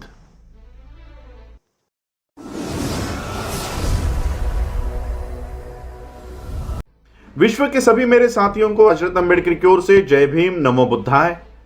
द अनटोल्ड अंबेडकर के 7वें भाग में आप सभी लोगों का स्वागत है। यह बात है डॉक्टर बाबा साहब अंबेडकर जी के ड्राफ्टिंग कमेटी के चेयरमैन पद पर जाने की। कई सारे लोगों को आज यह तक पता नहीं है कि बाबा साहब अंबेडकर भारत के देश के संविधान को लिखने के लिए ड्राफ्टिंग कमेटी के चेयरमैन पद पर कैसे गए। एक वक्त था जब बाबा साहब अंबेडकर जी को यह सरल शब्दों में कहा गया था कि बाबा साहब, आपको इस संविधान सभा के दरवाजे ही नहीं तो खिड़कियां भी हमने आपके लिए बंद रखी है। बाबा साहब ऐसे संविधान सभा के ड्राफ्टिंग कमेटी के चेयरमैन पद पर कैसे पहुंचे? अंग्रेजों ने भारत को आजाद करने का एक शर्त रखा कि जब तक इस देश को संविधान तैयार करके नहीं दिया जाता तब तक हम इस देश को आजाद नहीं करेंगे। और इसीलिए 1946 में इन लोगों ने, अंग्रेजों ने संविधान सभा का गठन किया। 298 मेंबर्स की यह संविधान सभा ये 298 मेंबर्स के लिए चुनाव होने वाले थे और चुनाव से जीतने वाले सदस्य ये भारत के संविधान को बनाने की प्रक्रिया में शामिल होने वाले थे। बाबा साहब को इस बात का पता चला। बाबा साहब ने बंबई से इस संविधान सभा में जाने की तैयारी की। जब बाबा साहब अंबेडकर बंबई से इस संविधान सभा में जाने की तैयारी कर रहे थे, तब गांधी और पटेल ने आकर बाबा साहब से कहा कि बाबा साहब, इस संविधान सभा के दरवाजे ही नहीं तो खिड़कियां भी हमने आपके लिए बंद रखी है, हम आपको इस संविधान सभा में आने ही नहीं देंगे। बाबा साहब व्यथित होकर यह सोच रहे थे कि किसी भी हालत में मुझे इस संविधान सभा में जाना चाहिए। अगर मैं इस संविधान सभा में नहीं गया तो इस देश के लोगों के लिए सुरक्षा कवच तैयार नहीं कर पाऊंगा। बाबा साहब की इस व्यथा को देखते हुए पश्चिम बंगाल में बैठे हुए जोगेंद्रनाथ मंडल, इन्होंने बाबा साहब को पश्चिम बंगाल में आमंत्रण दिया कि आप यहां आइए। और पश्चिम बंगाल के मुस्लिम लोगों ने और वहां की रविदास कम्युनिटी ने बाबा साहब अंबेडकर जी को वहां से चुनकर इस भारत देश के संविधान सभा में भेजा। 298 मेंबर्स की यह संविधान सभा 9 दिसंबर 1946 को इस संविधान सभा का कामकाज शुरू हुआ और पहले ही दिन का कामकाज इतना विवादास्पद है कि वहीं से झगड़े शुरू हो चुके थे। नेहरू ने कुछ मुद्दों के ऊपर वहां पर अपना प्रस्ताव सबमिट किया, उस संविधान सभा को दिया और संविधान सभा में कुछ मुद्दे पारित हो गए, लेकिन कुछ मुद्दों के ऊपर बहस छिड़ गई। और वो बहस इतनी तीखी बहस थी कि वो बहस झगड़ों में रूपांतर हो गया। डॉक्टर राजेंद्र प्रसाद इस संविधान सभा के चेयरमैन थे। 298 मेंबर्स को जब अपनी बात रखने का मौका मिलता तो 2 दिन के बाद और केवल 5 मिनट के लिए वो मौका उनको दिया जाता था।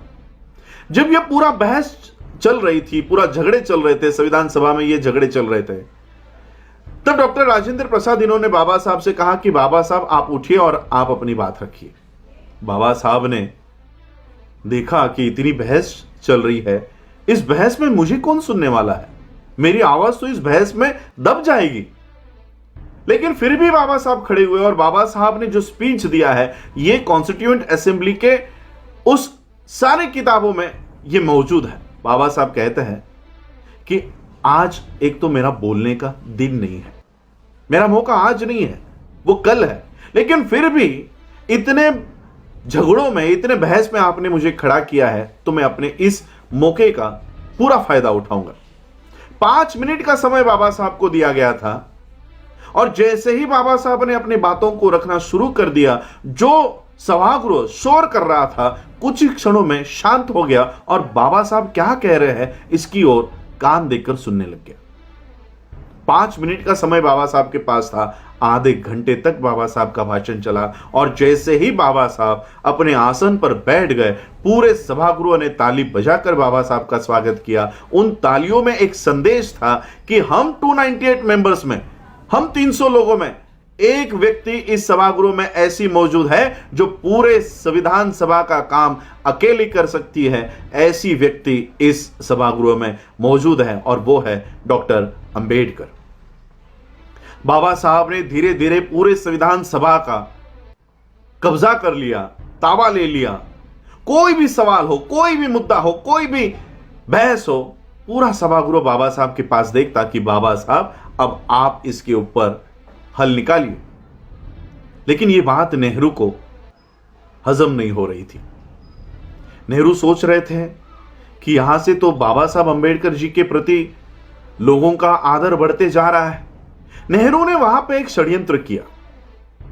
जिस प्रांत से डॉक्टर बाबा साहब अंबेडकर चुनकर भारत के संविधान सभा के सदस्य बने थे, उस प्रांत को जब इस देश का विभाजन किया जा रहा था, तब बाबा साहब अंबेडकर जी का मतदार संघ इन्होंने पाकिस्तान को दे दिया ताकि बाबा साहब अंबेडकर भारत के सदस्य ना रहे, भारत के मतदार क्षेत्र के सदस्य ना रहे और बाबा साहब अंबेडकर जी का भारत के संविधान सभा का सदस्यत्व पद रद्द हुआ। बाबा साहब को इस षड्यंत्र का पता चल चुका था और इसलिए बाबा साहब ने नेहरू या गांधी के सामने हाथ फैलाने के बजाय कोई मांग करने के बजाय बाबा साहब अंबेडकर जी ने राम से मैकडॉनल्ड को पकड़ा और कहा कि नेहरू ने मेरे साथ षड्यंत्र किया है और मेरी सदस्यता रद्द हो, इसलिए जानबूझकर मेरा मतदार क्षेत्र ये पाकिस्तान को दे दिया है। राम से मैकडॉनल्ड ने नेहरू को बुलाया और नेहरू से कहा कि जब तक आप डॉक्टर अंबेडकर को भारत के संविधान सभा पर फिर से चुनकर नहीं लेते, तब तक आपके देश को कोई आजादी नहीं दूंगा। ये सीधे शब्द में ये राम से मैकडॉनल्ड ने नेहरू को कहा और नेहरू की ये मजबूरी हो गई कि अगर आजादी चाहिए तो बाबा साहब को संविधान सभा पर लेना होगा। और फिर नेहरू ने अपने एक कांग्रेस के सदस्य से इस्तीफा मांगा और वो इस्तीफा दी हुई कुर्सी बाबा साहब को दी। बाबा साहब फिर से इस भारत के संविधान सभा के सदस्य बन गए और देखते देखते बाबा साहब अंबेडकर पूरे भारत के संविधान सभा के ड्राफ्टिंग कमेटी के चेयरमैन पद पर गए। 2 साल 11 महीने 18 दिन तक लगातार बाबा साहब अंबेडकर जी ने एक एक आर्टिकल को 15-15 दिन व्यतीत करते हुए बिताते हुए इस देश का ही नहीं, भारत के देश का ही नहीं, विश्व का गौरवशाली संविधान बाबा साहब अंबेडकर जी ने 26 नवंबर 1949 को डॉक्टर राजेंद्र प्रसाद इनको सौंप दिया और भारत को विश्व का गौरवशाली संविधान प्राप्त हुआ। जय भीम, जय भारत, जय बुद्ध।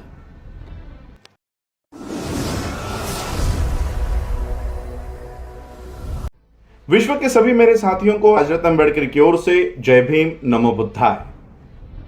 द अनटोल्ड अंबेडकर के 8वें भाग में आप सभी लोगों का स्वागत है। इस भाग में हम लोग देखेंगे कि भारत के लोगों को वोट का अधिकार कैसे मिला। अंग्रेजों ने भारत को आजाद करने के लिए क्रमबद्ध तरीके से इस देश के लोगों को हक और अधिकार देने की शुरुआत कर दी और इसी इनिशिएटिव को लेते हुए उन्होंने 1917 में एक कमेटी का गठन किया और उस कमेटी का नाम था south bureau committee. South bureau committee Bharat में आई और भारत के लोगों को क्या क्या अधिकार देने चाहिए इसकी पढ़ाई करने के लिए, इसकी जांच करने के लिए यह कमेटी भारत में आई और भारत के लोगों को वोट का अधिकार कैसे देना चाहिए, किस तरह से दिया जाए, इसका मुआयना करने के लिए यह कमेटी भारत में आई। साउथ ब्यूरो कमेटी जब भारत में आई तब गांधी जी ने इस कमेटी को मुलाकात दी और मुलाकात में उन्होंने कहा कि इस देश में आप वोट का अधिकार देने के लिए आए हो, आपका इस देश में स्वागत है, लेकिन आप हमारे धर्म में इंटरफेयर, दखल अंदाजी ना करें। साउथ ब्यूरो ने कहा हम आपके धर्म में इंटरफेयर करने के लिए यहां नहीं आए हैं, भारत के लोगों को आने वाले संविधान में क्या क्या अधिकार होने चाहिए उसका मुआयना करने के लिए, उसकी जांच करने के लिए हम यहां पर आए हैं। तो गांधी जी ने कहा कि ठीक है, आप वोट का अधिकार इस देश के लोगों को देने के लिए आए हो, लेकिन वोट का अधिकार इस देश में 3 ही वर्गों को मिलना चाहिए। साउथ ब्यूरो ने पूछा कौन से 3 वर्ग? गांधी जी ने कहा भारत के लोग, ऐसे ही लोगों को वोट का अधिकार होना चाहिए जो लोग पढ़े लिखे हो, जो लोग 8वीं पास होने का, कम से कम 8वीं पास होने का जिनके पास सबूत हो, ऐसे ही लोगों को वोट देने का अधिकार भारत में होना चाहिए। दूसरा वर्ग जो इस देश में टैक्स भरता है, इनकम टैक्स, प्रॉपर्टी टैक्स भरता हो, ऐसे ही लोगों को वोट का अधिकार इस देश में देना होगा। और तीसरा वर्ग इस देश के राजा, महाराजा और संस्थानिक, इन्हीं लोगों को वोट का अधिकार इस देश में आपको देना होगा। साउथ ब्यूरो ने कहा ठीक है, हम इन लोगों को वोट का अधिकार देंगे। यह बात बाबा साहब को पता चली। बाबा साहब को जब पता चला कि गांधी ने इस तरह का बयान साउथ ब्यूरो कमेटी को दिया है, आगे चलकर साइमन कमीशन को दिया गया है, बाबा साहब ने इस साइमन कमीशन से मुलाकात की और साइमन कमीशन को यह समझाकर कहा कि गांधी के अनुसार अगर आप इस देश में वोट का अधिकार इस देश में लागू करोगे तो इस देश में 90% लोगों को वोट का अधिकार ही नहीं मिलेगा। साइमन ने बाबा साहब से पूछा कैसे नहीं मिलेगा, हमको बताओ। बाबा साहब ने बताया कि मनुस्मृति के अनुसार भारत के लोगों को पढ़ाई लिखाई करने का अधिकार ही नहीं है। इस देश के शूद्रों को स्कूल में जाने की परमिशन नहीं है। अगर यहां के लोग स्कूल में ही नहीं जाएंगे तो 8वीं पास होने का सबूत कहां से दिखाएंगे? भारत के लोगों को, भारत के शूद्रों को जमीन खरीदने का अधिकार नहीं, पैसा इकट्ठा करने का अधिकार नहीं। अगर जमीन ही हमारे पास नहीं हो, पैसे ही हमारे पास नहीं हो, तो जमीन पर टैक्स भरी हुई रिसीट, पैसे पर टैक्स भरी हुई रिसीट हमारे पास कहां से आएगी? हमारे पास ये सारे दस्तावेज आपको बताने के लिए नहीं है। तो साइमन ने बाबा साहब से पूछा, तो इस देश के लोगों को, सभी लोगों को वोट का अधिकार देना हो तो हमको क्या करना होगा? बाबा साहब ने कहा कि हम, पहली बात तो हम आपको कोई 8वीं पास होने का और इनकम टैक्स और प्रॉपर्टी टैक्स की कोई रिसीट नहीं दिखा सकते। तो साइमन ने बाबा साहब से पूछा, तो क्या करना होगा कि जैसे हम भारत के सभी लोगों को वोट देने का अधिकार दे सके? बाबा साहब ने कहा, एक बात है जो हम आपको साबित करके दे सकते हैं। साइमन ने कहा कि वो कौन सी है? बाबा साहब ने कहा कि हम इस देश में जन्म लेते हैं, हर साल हमारी उम्र बढ़ती है, और इसलिए आपको इस देश में अगर वोट देने का अधिकार देना है तो आप हमारी उम्र के आधार पर दीजिए। साइमन को बाबा साहब की इस बात को कबूल किया। साइमन ने इस बात को कबूल किया और एडल्ट फ्रेंचाइज नाम का आर्टिकल उन्होंने तैयार किया। एडल्ट फ्रेंचाइज, उस समय का एडल्ट फ्रेंचाइज, 1919 का एडल्ट फ्रेंचाइज कहता है कि भारत के 21 साल के हर एक स्त्री को और हर एक पुरुष को भारत में वोट का अधिकार होगा। यह डॉक्टर बाबा साहब अंबेडकर जी के वजह से भारत के सभी लोगों को वोट देने का अधिकार मिला। एक तरफ बाबा साहब ने भारत के सभी लोगों को वोट देने का अधिकार प्राप्त कर लिया और भारत के लोगों को समझाया कि मैंने आप लोगों के लिए इतना बड़ा अधिकार आप लोगों को दिया है, इसको नमक और मिर्ची की तरह छोटा मत समझो। मैंने आप लोगों को इतने बड़े अधिकार दे दिए हैं, आप लोग इसको कम मत समझो। आज बाबा साहब ने इस देश के लोगों को जो अधिकार दिया है, हवा में उड़ने वाले लोग, चाहे वो मोदी हो या गांधी हो, ये एक दिन के लिए जमीन पर उतरते हैं, और केवल जमीन पर नहीं उतरते। भारत में हमने देखा दिल्ली के इलेक्शंस के समय, उत्तर प्रदेश के इलेक्शंस के समय, कि जो लोग अपने आप को राजा समझ बैठे हैं, अपने आप को हुक्मरान समझ बैठे हैं, वो लोग भारत के लोगों के पैर धो रहे थे। वो लोग गली गली में उतर के, हवा में उड़ने वाले लोग पर्चे बांट रहे थे। ये मजबूरी इस देश के इन हुक्मरान लोगों के ऊपर डॉक्टर बाबा साहब अंबेडकर जी की वजह से आई है।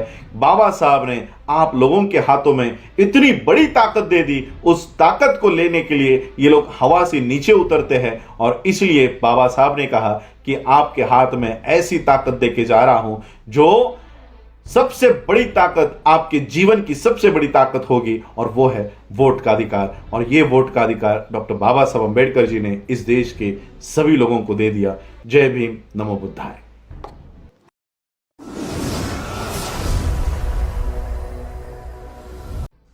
विश्व के सभी मेरे साथियों को राजरत्न अंबेडकर की ओर से जय भीम, नमो बुद्धाय। द अनटोल्ड अंबेडकर के 9वें भाग में आप सभी लोगों का स्वागत है।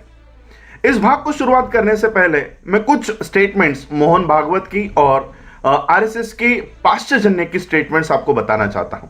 मोहन भागवत एक कार्यक्रम में कह रहे थे कि डॉक्टर बाबा साहब अंबेडकर और आरएसएस के संस्थापक केबी हेगड़ेवार, केशव बड़ीराम हेगड़ेवार, ये शरीर से अलग अलग थे लेकिन आत्मा एक ही था। पाश्चजन्य की मैगजीन कहती है कि बाबा साहब अंबेडकर आरएसएस के कैंप में आकर बैठा करते थे और आरएसएस का गुणगान गाते थे। तो चलिए आज आरएसएस के बारे में जानते हैं। आरएसएस के बारे में जानना है तो आपको पहले कांग्रेस के बारे में जानना होगा। कांग्रेस की स्थापना हुई 1884 में। कांग्रेस की स्थापना की चैटर्जी, बैनर्जी, मुखर्जी, एनी बेसेंट, तिलक, आगरकर, सावरकर, इन सभी ब्राह्मणों ने मिलकर और एक अंग्रेज ने मिलकर इस कांग्रेस की स्थापना की। यह कांग्रेस उस समय सिर्फ ब्राह्मणों का संगठन हुआ करता था, इसलिए इसको बहुजनों का फेस देने के लिए सबसे पहले ज्योतिराव फुले इनको अप्रोच किया गया, इनके पास जाया गया और उनको विनती की गई कि आप हमारे इस कांग्रेस में आइए। ज्योतिराव फुले इन्होंने कहा कि आपका ये जो पक्ष है, आपका ये जो संगठन है, ये ब्राह्मणों का संगठन है और मैं इसमें नहीं आऊंगा। इसके बाद छत्रपति शाहू महाराज जी को कांग्रेस में लाने की बहुत तैयारी इन लोगों ने की। कांग्रेस के लोग छत्रपति शाहू महाराज जी को जाकर मिले, शाहू महाराज ने तो ये स्टेटमेंट दे दिया कि ये कैसी कांग्रेस है, ये कोई कांग्रेस नहीं है, ये तो ब्राह्मणों का दल है, मैं इसमें नहीं आऊंगा। तो यहां से ये जो संगठन था कांग्रेस का, ये सिर्फ ब्राह्मणों के हाथों में था। बाबा साहब अंबेडकर जी का राजनीतिक, सामाजिक, शैक्षणिक पटल पर, प्लेटफॉर्म पर उदय हो गया। और बाबा साहब ने, जैसे मैंने कल के एपिसोड में कहा कि बाबा साहब अंबेडकर जी के वजह से भारत के सभी लोगों को वोट देने का अधिकार प्राप्त हो गया। अब जब वोट देने का अधिकार मिला, तब कांग्रेस नहीं चाहती थी कि भारत के सभी लोगों को वोट देने का अधिकार हो। इसका ज्वलंत उदाहरण मैं तिलक का देना चाहता हूं। जब छत्रपति शाहू महाराज जी ने 50% आरक्षण जब लागू किया, तब तिलक ने सवाल लेकर कहा कि तेली, तंबोली और कुनभटों को संसद में जाके क्या हल चलाना है? इनको क्यों चाहिए रिजर्वेशन? इनको क्यों संसद में भेजना है? इन लोगों का काम है खेतों में हल चलाना, लोगों के जूते पॉलिश करना, लोगों के बागों में काम करना। इन लोगों को संसद में नहीं भेजना है। और सबसे पहला विरोध किया था कांग्रेस के तिलक ने। बाबा साहब ने इस देश के सभी लोगों को वोट का अधिकार दे दिया। SC, ST, OBC, minority, Muslims और सभी लोगों को वोट का अधिकार मिल गया। 3.5% ब्राह्मण अब ये भारत के लोगों के ऊपर राज नहीं कर सकता था। भारत का ब्राह्मण इनके ऊपर राज नहीं कर पाएगा, इसलिए 1884 में बनी हुई ये जो कांग्रेस थी, इसमें से कुछ लोगों को 1920 के बाद बाहर निकाल दिया गया।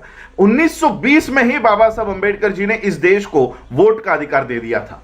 1919-1920 में वोट का अधिकार मिल गया और 1920 के ही बाद कांग्रेस में से कुछ लोगों को बाहर निकाल दिया गया और 1923 में यही लोग बाहर आ गए और इन्होंने आरएसएस से पहले एक जनसंघ बनाया और उसी का नाम आगे चलकर आरएसएस हो गया। हिंदू महासभा और आरएसएस, ये सभी विचारधारा के लोग एक हो गए और इन्होंने इस देश में हिंदुत्व की लहर, हिंदुत्व को बढ़ावा इन्होंने शुरू कर दिया।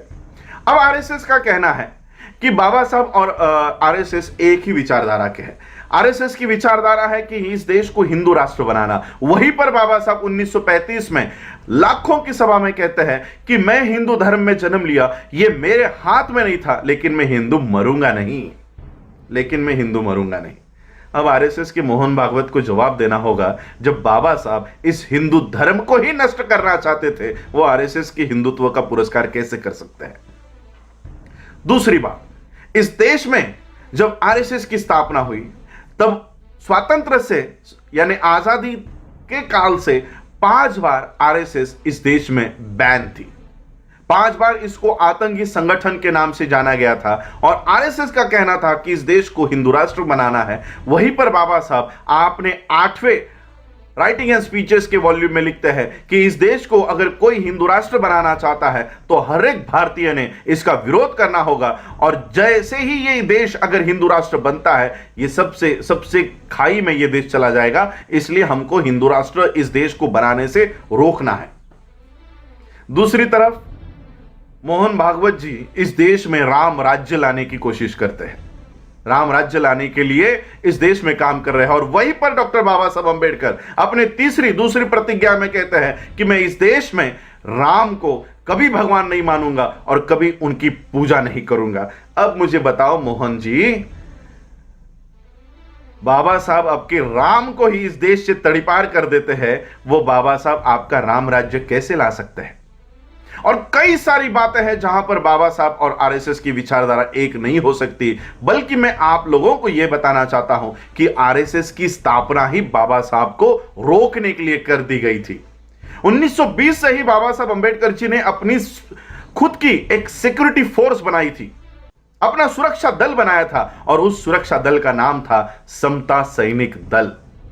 इसके एस्टैब्लिशमेंट 1927 में हो गई थी, लेकिन उससे पहले ही बाबा साहब अंबेडकर जी ने इस सुरक्षा दल का निर्माण करना शुरू कर दिया था। और इसी सुरक्षा दल को देखते हुए आरएसएस का हेगड़ेवार कहा करता था कि देखो, बाबा साहब अंबेडकर जी जैसा सुरक्षा दल हमको बनाना है। और बाबा साहब के समता सैनिक दल की ओर ये उंगली दिखाकर कहा करता था कि इस तरह का संगठन हमको तैयार करना है। बाबा साहब अंबेडकर जी इस देश में जो क्रांति, सामाजिक क्रांति ला रहे थे, उस क्रांति को रोकने के लिए आरएसएस की स्थापना हुई।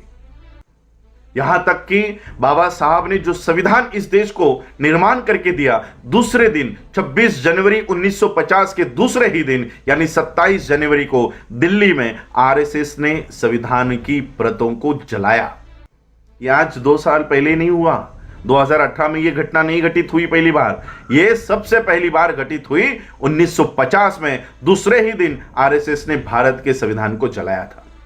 आज भी यह आरएसएस यूनाइटेड नेशंस के आतंकी संगठनों में एक प्रमुख संगठन है। इसलिए मैं आप लोगों को कहना चाहूंगा, ये जो मीडिया इनका काम कर रहा है, बाबा साहब को आरएसएस के प्रो दिखाने का, आरएसएस के विचारधारा का दिखाने का काम कर रहे, आज ही क्यों कर रहे हैं, मैं आपको इसकी वजह बताना चाहूंगा। इसकी वजह है इस देश का मुस्लिम। इस देश के मुस्लिमों के लिए आरएसएस काम कर रही है कि बाबा साहब को हिंदुत्व का एक मसीहा बताया जाए। जब इस देश में सीए, एनआरसी, एनपीआर लागू करने की कोशिश की जा रही थी, तब इस देश का मुस्लिम रास्तों के ऊपर उतरा, हाथ में अपने धार्मिक झंडा, फ्लैग्स को लेकर, झंडे को लेकर नहीं, तो इस देश के ध्वज को, राष्ट्रीय ध्वज को लेकर वो रास्तों के ऊपर उतरा और हाथ में डॉक्टर बाबा साहब अंबेडकर जी की तस्वीर थी। जैसे ही ये तस्वीर सारे मीडिया के ऊपर, सारे पेपर्स के ऊपर गई, इस देश में आरएसएस को जलन होने लग गई कि जो मुस्लिम, ये मुस्लिम आज बाबा साहब के विचारों को फॉलो करने लग गया है, बाबा साहब के फोटो को लेकर चलने लग गया है। और उस दिन से आरएसएस ये कोशिश में लगी है कि मुसलमानों के हाथों से बाबा साहब अंबेडकर जी को हटाया जाए, छीन लिया जाए। दूसरे ही दिन सीए, एनआरसी के इस आंदोलन को जब चलाया जा रहा था, दूसरे ही दिन हिंदुस्तान टाइम में नंद कुमार नाम का आरएसएस का एजेंट को हिंदी में क्या कहते हैं आप लोग डिक्शनरी में ट्रांसलेशन में देख लो, यही नंद कुमार ये कह रहा था कि ये मुसलमान तो बाबा साहब की फोटो यूं ही लेकर घूम रहे हैं।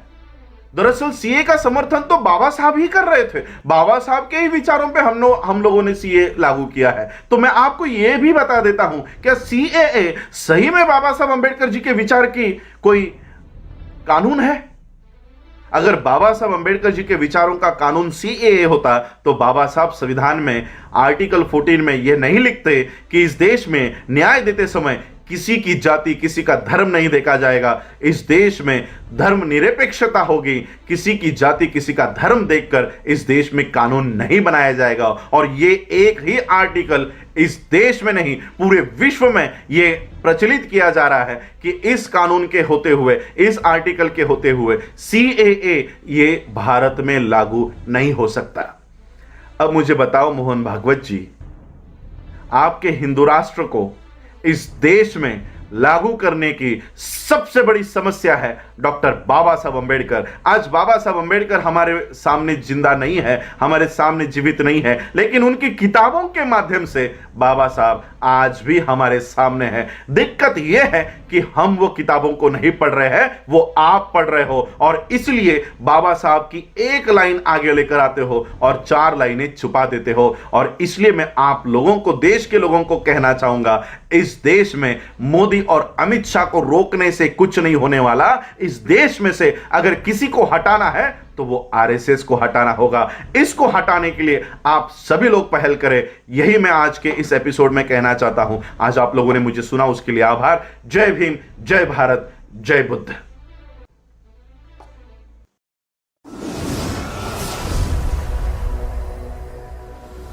विश्व के सभी मेरे साथियों को राजरत्न अंबेडकर की ओर से जय भीम, नमो बुद्धाय।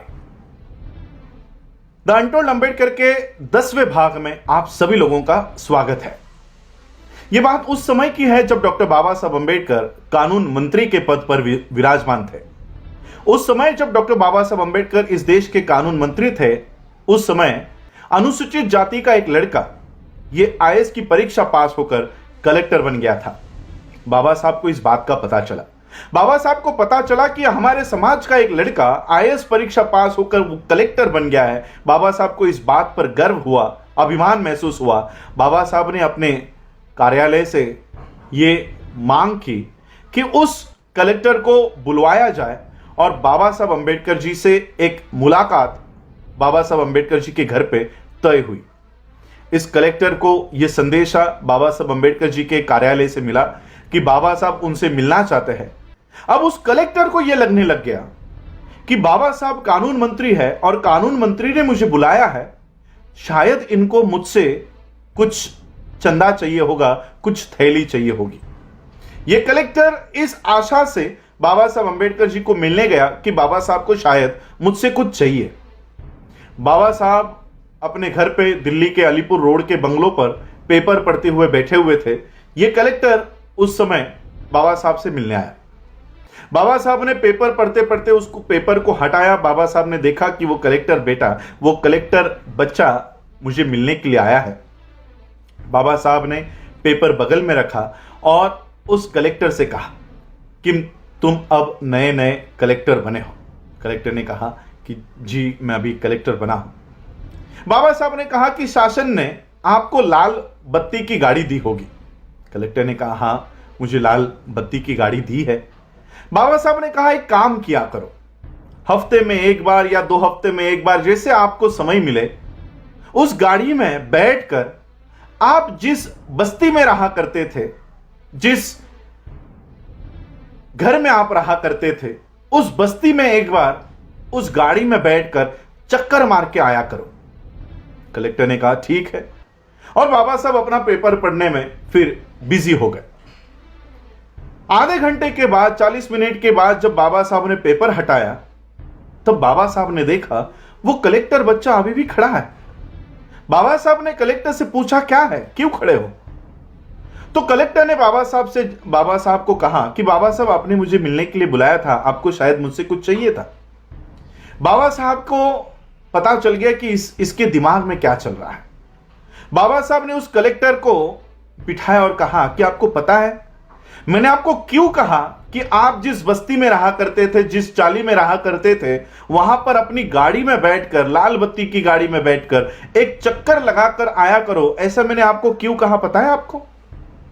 कलेक्टर ने कहा नहीं, मुझे नहीं पता कि आपने ऐसा क्यों कहा। बाबा साहब ने कहा कि जिस दिन तुम अपनी गाड़ी में बैठकर, लाल बत्ती की गाड़ी में बैठकर अपनी बस्ती में जाओगे, जैसे ही तुम्हारी गाड़ी उस बस्ती में प्रवेश करेगी, कुछ औरतें वहां पर रास्तों के ऊपर कपड़े धो रही होंगी। वो कपड़े धोते धोते तुमको देखेगी।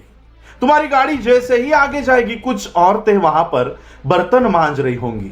वो बर्तन मांजते मांजते तुमको देखेगी। कोई गोबर लगा रही होगी, वो गोबर लगाते लगाते तुमको देखेगी। कोई झाड़ू मारते मारते तुमको देखेगी और यह सोचेगी कि कल तक ये लड़का हमारी बस्तियों में घुमा करता था, आज पढ़ाई लिखाई करके ये कलेक्टर बन गया।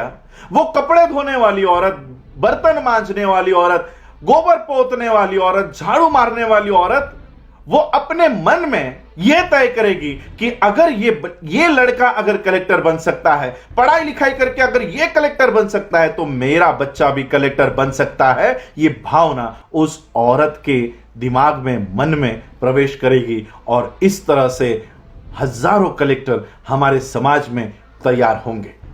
बाबा साहब ने यह बात उस कलेक्टर से कही।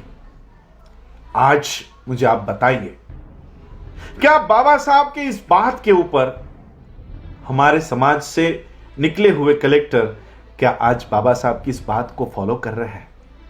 हमारे बस्तियों में से निकले हुए कलेक्टर, आईएएस ऑफिसर्स, आईपीएस, वकील, इंजीनियर, डॉक्टर क्या फिर से कभी उस बस्ती में आए?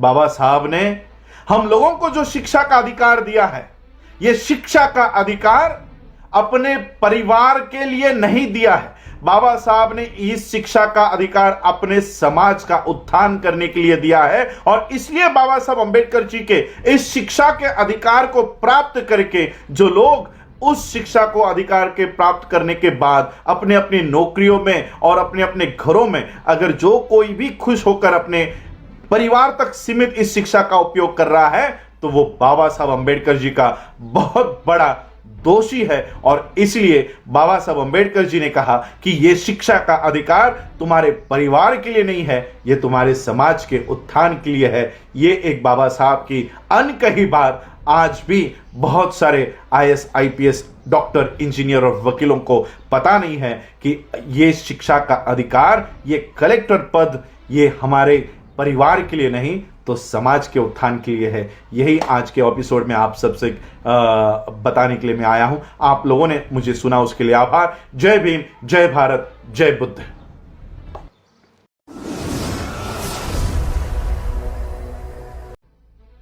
विश्व के सभी मेरे साथियों को राजरत्न अम्बेडकर की ओर से जय भीम, नमो बुद्धाय। द अनटोल्ड अम्बेडकर के 11वें भाग में आप सभी लोगों का स्वागत है। डॉक्टर बाबा साहब अंबेडकर जी की पीएचडी पूरी हो गई। बाबा साहब अंबेडकर जी को पीएचडी प्रदान कर दी गई और बाबा साहब अंबेडकर भारत में आने के लिए निकले। बाबा साहब अंबेडकर जी के कार्यकर्ताओं को पता चला कि बाबा साहब अंबेडकर जी को पीएचडी प्रदान कर दी गई है और बाबा साहब किस बोर्ड से आने वाले हैं, कौन से तारीख को मुंबई में पहुंचने वाले हैं, यह सारी जानकारी मुंबई के कार्यकर्ताओं को मिली। मुंबई के कार्यकर्ताओं ने सोचा कि जैसे ही डॉक्टर बाबा साहब अंबेडकर मुंबई में दाखिल होंगे, भारत में दाखिल होंगे, वैसे ही हम बाबा साहब अंबेडकर जी का एक सत्कार समारोह करेंगे। मुंबई के कार्यकर्ताओं ने बाबा साहब अंबेडकर जी का सत्कार समारोह आयोजित करने का पूरा निर्णय ले लिया। यह बात घर पर मुंबई में बाबा साहब अंबेडकर जी के पत्नी माता रमाई को पता चली। माता रमाई को पता चला कि मेरे पति आने वाले हैं, बाबा साहब आने वाले हैं और उनका सत्कार होने वाला है। माता रमाई ने इच्छा व्यक्त की कि मुझे मेरे पति का सत्कार अपनी आंखों से देखना है, बाबा साहब का सत्कार मुझे अपनी आंखों से देखना है। यह एक छोटी सी इच्छा माता रमाई ने व्यक्त की, लेकिन माता रमाई की एक बहुत बड़ी समस्या थी। माता रमाई की समस्या थी कि एक भी अच्छी साड़ी उनके पास बाबा साहब का वो सत्कार देखने, वो सत्कार समारोह में हाजिर होने के लिए एक भी अच्छी साड़ी उनके पास नहीं थी। जो साड़ी माता रमाई ने पहनी हुई थी वो 7 जगहों से फटी हुई थी और ऐसे फटे हुए साड़ी में बाबा साहब का सत्कार देखने के लिए जाए तो लोग बाबा साहब को ताना देंगे, बाबा साहब को बुरा भला कहेंगे कि देखो अपनी पत्नी को बाबा साहब कैसे रखते हैं। माता रमाई सोच रहे थे कि किस तरह से बाबा साहब का सत्कार देखा जाए। तब माता रमाई को याद आया कि कोल्हापुर के छत्रपति शाहू महाराज जी ने बाबा साहब का एक सत्कार करते समय एक पगड़ी, जिसे महाराष्ट्र में फेटा कहते हैं, वो पगड़ी, वो फेटा उनको पहनाया था और वो पगड़ी माता रमाई ने संभाल कर एक ट्रंक में रखी हुई है। माता रमाई ने वो ट्रंक खोला, वो पगड़ी निकाली और जहां जहां पर वो साड़ी फटी है वहां वहां पर लपेट कर माता रमाई डॉक्टर बाबा साहब अंबेडकर जी का सत्कार देखने के लिए गई। अब बाबा साहब का सत्कार चल रहा है, पति का सत्कार चल रहा है, तो पत्नी ने मंच पर आकर बैठकर देखना चाहिए, लेकिन माता रमाई मंच पर नहीं आई। कम से कम पहले पंक्ति में बैठकर डॉक्टर बाबा साहब अंबेडकर जी का सत्कार माता रमाई ने देखना चाहिए, लेकिन माता रमाई पहले पंक्ति में भी आकर बैठकर वो सत्कार नहीं देख रही थी। जहां पर डॉक्टर बाबा साहब अंबेडकर जी का सत्कार संपन्न हो रहा था वहां पर एक पेड़ के पीछे छुप छुप कर बाबा साहब का सत्कार माता रमाई देख रही थी। अब बाबा साहब का ध्यान पूरे समाज पर था। उतने भीड़ में बाबा साहब ने देखा कि पेड़ के पीछे चुप चुप कर माता रमाई मेरा सत्कार देख रही है, और वो चुपकर ही क्यों देख रही है, इसकी वजह भी डॉक्टर बाबा साहब अंबेडकर जी को पता चली कि माता रमाई चुप चुप कर मेरा सत्कार क्यों देख रही है। बाबा साहब का सत्कार संपन्न हुआ, बाबा साहब मंच से नीचे उतरे और जिस पेड़ के पीछे माता रमाई चुप चुप कर बाबा साहब का सत्कार देख रही थी, उस पेड़ की दिशा में चलते हुए बाबा साहब गए। माता रमाई का हाथ अपने हाथ में लिया और माता रमाई से कहा, रामू रामू, मुझे अगर तेरे अकेले का संसार करना होता तो मैं सोने जैसा करता, लेकिन मुझे मेरे इस समाज का संसार खड़ा करना है, इसलिए मैं तुझे न्याय नहीं दे पाया। आज डॉक्टर बाबा साहब अंबेडकर जी के और माता रमाई के त्याग की वजह से हमारे समाज की महिलाओं की परिस्थिति इतनी बदल गई है। अगर अलमारी खोली तो धड़ाम करके साड़ियां नीचे गिर जाती है। ये बदलाव डॉक्टर बाबा साहब अम्बेडकर और माता रमाई के त्याग की वजह से आज इस देश की महिलाओं के ऊपर इतनी अच्छी परिस्थिति आई है। आज हमारे महिलाओं के बदन पर अगर अच्छी साड़ियां है तो वो माता रमाई के त्याग की वजह से है। अगर माता रमाई उस समय फटी हुई साड़ियां नहीं पहना होता तो आज हमारे महिलाओं के शरीर पर अच्छी साड़ियां नहीं आती। माता रमाई और बाबा साहब अम्बेडकर जी के त्याग की वजह से आज हम लोग अच्छे कपड़ों में घूम सकते हैं। ये डॉक्टर बाबा साहब अम्बेडकर जी की एक अनकही बात आज आप लोगों के सामने रख रहा हूं। जय भीम, जय भारत, जय बुद्ध।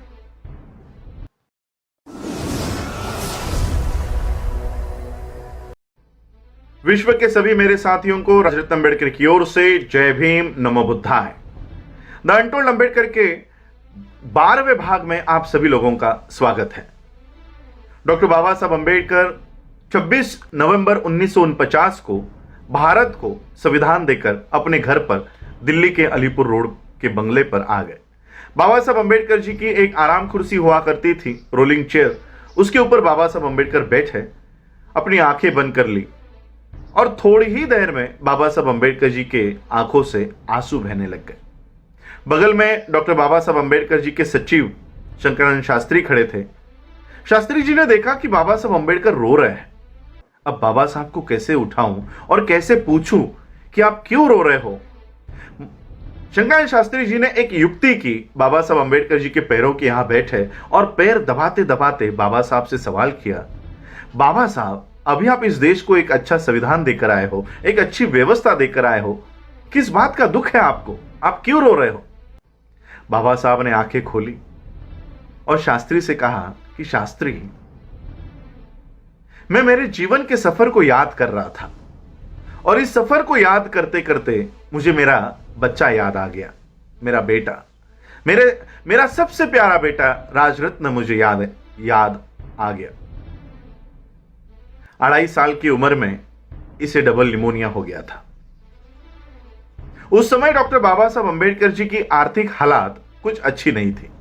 बाबा साहब अम्बेडकर उस समय वकीली किया करते थे और ऐसे हालातों में बाबा साहब अम्बेडकर जी का यह बेटा इसे डबल निमोनिया हो गया था। जुलाई 1926 में इसे डबल निमोनिया हो गया था और बाबा साहब अम्बेडकर हाईकोर्ट में, बॉम्बे हाईकोर्ट में एक केस के संदर्भ में गए थे। माता रमाई ने देखा कि राजरत्न का बुखार बढ़ते जा रहा है। माता रमाई ने बाबा साहब के कार्यकर्ता से कहा कि बाबा साहब जहां कहीं पर भी हो उन्हें तुरंत घर लेकर आओ। यह कार्यकर्ता हाईकोर्ट पहुंचा और हाईकोर्ट पहुंचने पर बाबा साहब को संदेशा दिया कि बाबा साहब आपको तुरंत घर बुलाया है। बाबा साहब अपना सारा काम छोड़कर, बाबा साहब को पता चला क्या हुआ होगा, बाबा साहब ने उसी हाईकोर्ट के दरवाजे से, उसी हाईकोर्ट के प्रांगण से तांगा किया और बाबा साहब जिस चाली में रहा करते थे उस चाली के सामने आकर यह तांगा रुका। 10 बाय 10 का बाबा साहब का मकान हुआ करता था। बाबा साहब ने जैसे ही इस मकान में प्रवेश किया, अपने बच्चे को अपने गोद में लिया। गोद में बाबा साहब अम्बेडकर इस राजरत्न को लेकर उसको खिला रहे थे और बाबा साहब अम्बेडकर जी की ही गोद में इस राजरत्न ने प्राण त्याग कर दिया। उस समय बाबा साहब इतना फूट फूट कर रो रहे थे। दीवार पर सर पटक पटक कर डॉक्टर बाबा साहब अम्बेडकर रो रहे थे। पूरे कार्यकर्ता, पूरे चाली के लोग बाबा साहब को देख रहे थे। एक बच्चे की तरह बाबा साहब रो रहे थे। बाबा साहब को कैसे शांत किया जाए। बाबा साहब का बचपन का दोस्त मालू आगे आया। बाबा साहब को बहुत परिश्रम के बाद बाबा साहब को शांत किया। शांत करने के बाद एक कार्यकर्ता ने बाबा साहब से सवाल किया कि बाबा साहब, अभी रीति रिवाज के अनुसार पिता के पैसों से बच्चे के शरीर पर नए कपड़े लाने होते हैं, कफन लाना होता है, ये सारा साहित्य लाने के लिए पैसे दीजिए ताकि हम राजरत्न का अंत्यविधि कर सके। बाबा साहब के कानों पर जैसे ही ये शब्द पड़े, शांत हुए बाबा साहब फिर से फूट फूट कर रोने लग गए। बगल में माता रमाई खड़ी थी। माता रमाई को पता चल गया कि इस रोने की वजह कुछ और है। माता रमाई को पता चला कि बाबा साहब अम्बेडकर की जेब में नए कपड़े छोड़ो, कफन लाने तक के पैसे बाबा साहब के पास नहीं है। माता रमाई ने बदन पर की साड़ी फाड़ी और उस राजरत्न के शरीर पर कफन के तौर पर डाली। ये बात डॉक्टर बाबा साहब अम्बेडकर जी को 26 नवंबर 1949 को भारत को संविधान देने के बाद याद आ गई। बाबा साहब शास्त्री से कहते कि शास्त्री एक समय था कि मेरा बेटा, मेरा बच्चा राजरत्न इस जहां से जाते समय मैं उसके शरीर पर कफन तक डाल नहीं सका। मेरा बच्चा बिना कफन के इस जहां से चला गया, लेकिन आज मैंने इस देश को संविधान निर्माण करके दिया है और एक ऐसी व्यवस्था मैंने इस देश में कायम कर दी गई है। इस देश में ऐसी व्यवस्था मैंने कायम कर दी है कि मेरा आने वाला हर एक राजरत्न, चाहे वो हिंदुओं का हो, चाहे वो मुस्लिम हो, चाहे वो क्रिश्चियन हो, चाहे वो जैन हो, चाहे वो बौद्ध हो, इस देश में पैदा होने वाला हर एक राजरत्न ये सूट बूट टाई कोट में जन्म लेगा। ऐसी व्यवस्था मैंने इस देश को दे दी है। और बाबा साहब ने ये बात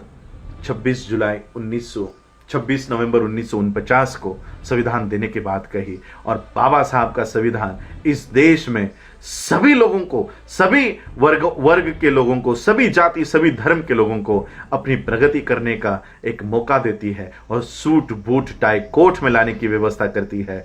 ये बाबा साहब अम्बेडकर जी का संविधान देने के बाद बाबा साहब को ये बात बाबा साहब ने शंकरानंद शास्त्री से कही। आप लोगों ने मुझे सुना, उसके लिए आभार, धन्यवाद। जय भीम, जय भारत, जय बुद्ध।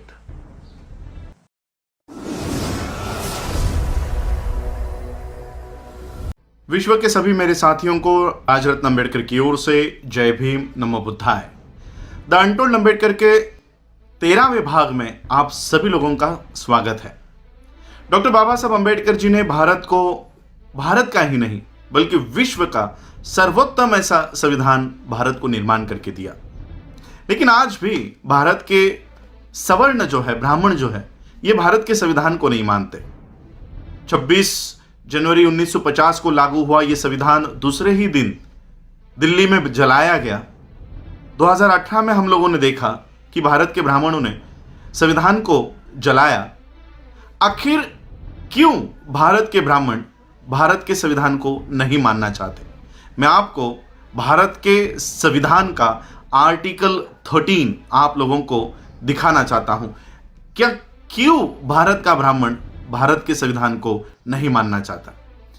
आर्टिकल 13 में डॉक्टर बाबा साहब अम्बेडकर लिखते हैं, इंग्लिश में मैं ये पढ़ूंगा, उसका अर्थ मैं आपको हिंदी में समझाता हूं। लॉज इनकंसिस्टेंट विथ और in derogation of the fundamental rights.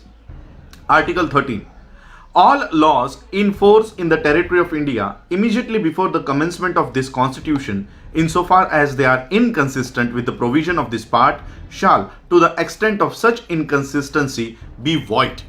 Baba Saheb Ambedkar article 13 Bharat के संविधान के आर्टिकल 13 में लिखते हैं कि यह संविधान लागू होने से पहले, भारत का संविधान लागू होने से पहले भारत में जितने भी कानून हैं, जितने भी प्रथाएं हैं, जितने भी इस देश के भूमि के ऊपर प्रथाएं लागू है, मैं आज से उसको शून्य घोषित करता हूं। 2500 सालों की मनुस्मृति डॉक्टर बाबा साहब अम्बेडकर जी ने इस आर्टिकल के माध्यम से, इस संविधान के माध्यम से हमेशा हमेशा के लिए भारत के भूमि से उसको हटा दिया, मिटा दिया। और यही नहीं, आगे चलकर बाबा साहब और कंटिन्यू करते हैं इस आर्टिकल को। Article 13 subsection 2, the state shall not make any laws which takes away or abridges the rights conferred by this part, and any law made in contravention of this clause shall to the extent of the contravention be void। आगे बाबा साहब और लिखते हैं कि हमारे मूलभूत अधिकारों को छीनने वाले कानून भारत की कोई भी सरकार कितनी भी बहुमत में आए, कितने भी राज्यसभा में, कितने भी लोकसभा में, संसद में भारी बहुमत से भी अगर वो वहां पर जाकर बैठ जाते हैं तो भी वो हमारे मूलभूत अधिकार को कोई नहीं हटा सकता, कोई नहीं मिटा सकता। एक आर्टिकल में बाबा साहब मनुस्मृति को हमेशा हमेशा के लिए भारत से निकाल देते हैं। और दूसरे आर्टिकल में बाबा साहब लिखते हैं कि कितने भी संख्या में तुम लोग आ जाओ, फिर भी इस देश में मनुस्मृति को वापस नहीं ला सकते। और इसलिए भारत का ब्राह्मण इस भारत के संविधान का द्वेष करता है, नफरत करता है, क्योंकि बाबा साहब ने हमेशा हमेशा के लिए 2500 सालों से इस देश में अस्तित्व में रही हुई मनुस्मृति को हमेशा के लिए मिटा दिया। मनुस्मृति क्या है?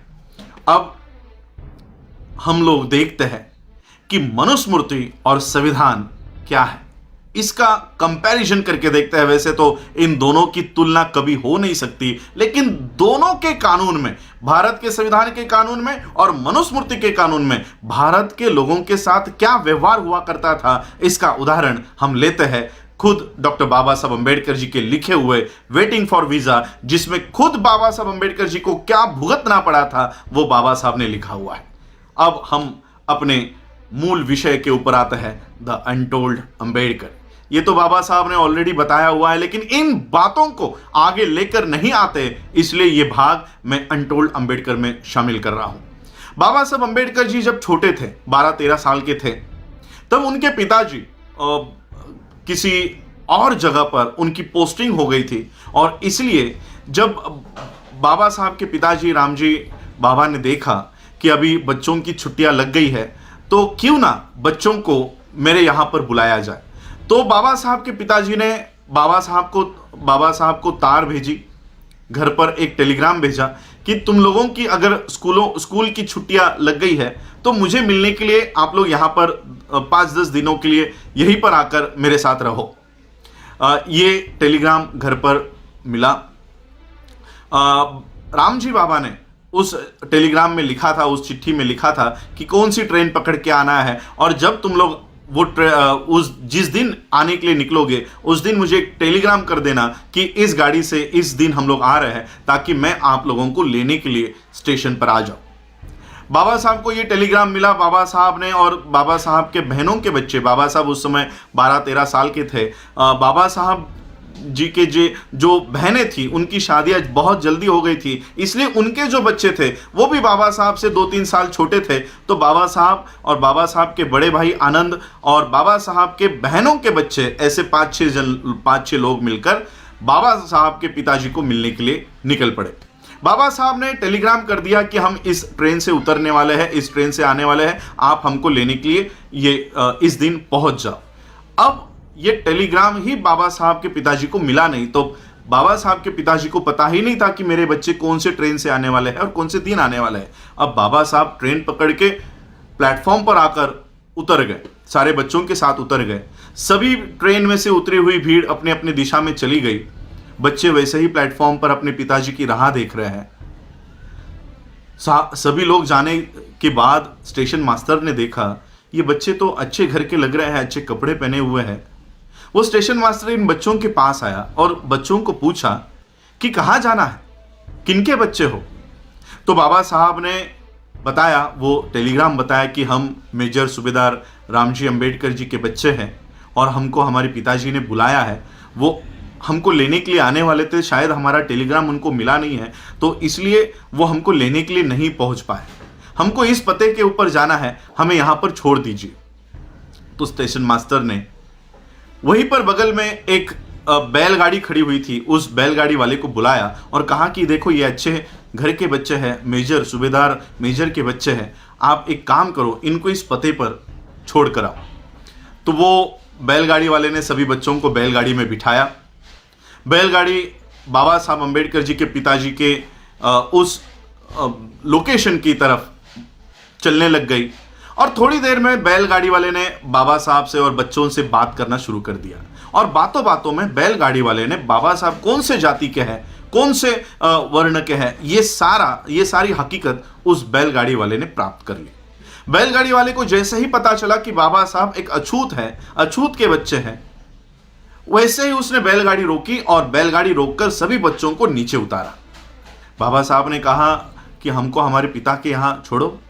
बैलगाड़ी वाले ने कहा कि तुमने मुझसे झूठ कहा और मेरे बैलगाड़ी में बैठे हो। मेरी बैलगाड़ी तुम लोगों ने अपवित्र कर दी है, तुम शूद्रों के बच्चे हो, अछूतों के बच्चे हो, मेरे बैलगाड़ी में बैठना ये तुम्हारा अधिकार नहीं है। बाबा साहब सभी बच्चे बैलगाड़ी से नीचे उतरे। बाबा साहब के पास कुछ पैसे थे। बाबा साहब ने कहा ये ज़्यादा पैसे ले लो लेकिन हमको छोड़ दो।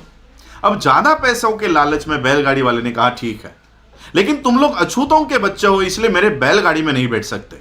तुम मेरे बैलगाड़ी के पीछे पीछे चलते चलते आओ और जब तुम थक जाओ तब मुझे बता देना, तुमको मैं बैलगाड़ी में बिठा दूंगा और मैं बैलगाड़ी से नीचे उतर के ये बैलगाड़ी आगे लेकर जाऊंगा। तुम अछूतों के बच्चे हो इसलिए मैं तुम्हारे बगल में नहीं बैठ सकता। तो जिस तरह से तय हुआ, सभी बच्चे बैलगाड़ी के पीछे पीछे पीछे पीछे चल रहे थे। 3-4 किलोमीटर बीतने के बाद बाबा साहब को प्यास लग गई।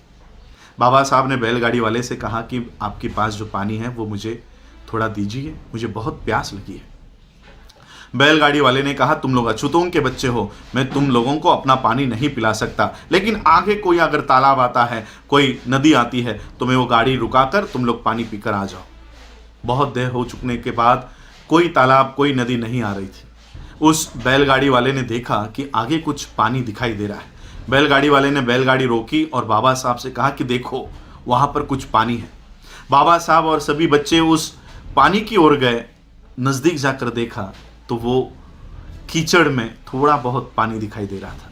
बाबा साहब ने देखा ये तो कीचड़ है, यहाँ का पानी मैं कैसे पी सकता हूँ।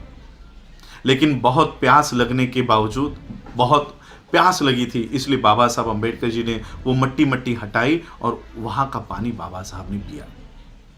ये पानी पीने के बाद बाबा साहब अम्बेडकर जी को अपने पिता के पास पहुंचाया गया और पिता ने देखा कि मेरे बच्चों की क्या हालत हुई है। और बाबा साहब तब रो रहे थे। तब बाबा साहब को राम जी ने शांत किया और कहा कि देखो देखो कि बाहर की दुनिया में तुम्हारी क्या हैसियत है, बाहर की दुनिया में क्या हैसियत है, और इसी चित्र को तुमको बदलना है, इसी व्यवस्था को तुमको बदलना है। और उसी बच्चे ने जाकर भारत का ये संविधान लिखा। मनुस्मृति के कानून में बाबा साहब को कीचड़ का पानी पीने के लिए मजबूर कर दिया गया था। 2500 सालों की मनुस्मृति को बाबा साहब अम्बेडकर जी ने एक ही आर्टिकल में इस देश से हटा दिया और ऐसी व्यवस्था लेकर आए। 2500 सालों की मनुस्मृति और 70 सालों का ये संविधान, इन 70 सालों में इतना बदलाव आ गया कि जिन बाबा साहब अम्बेडकर जी को कीचड़ का पानी पीने के लिए मजबूर कर दिया गया था, इस संविधान के वजह से आज हम लोग फिल्टर और मिनरल का वाटर पीते हैं, बिस्लरी का पानी पीते हैं, 50 रुपए लीटर का पानी लाकर हम लोग अपने घरों में पीते हैं। ये बाबा साहब अम्बेडकर जी के इस संविधान की वजह से, 70 साल के इस संविधान की वजह से आज हमारी जो परिस्थिति है वो इतनी बदल गई। 2500 सालों का मनुस्मृति हमको पानी पीने के लिए रोकता था, बाबा साहब का ये संविधान हमको बिस्लरी का पानी पीने की इजाज़त देता है। यह है बाबा साहब का संविधान, और इसलिए बाबा साहब के इस संविधान से आज भी ब्राह्मण नफरत करता है। आप लोगों ने मुझे सुना, उसके लिए आभार, धन्यवाद। जय भीम, जय भारत, जय बुद्ध, जय संविधान।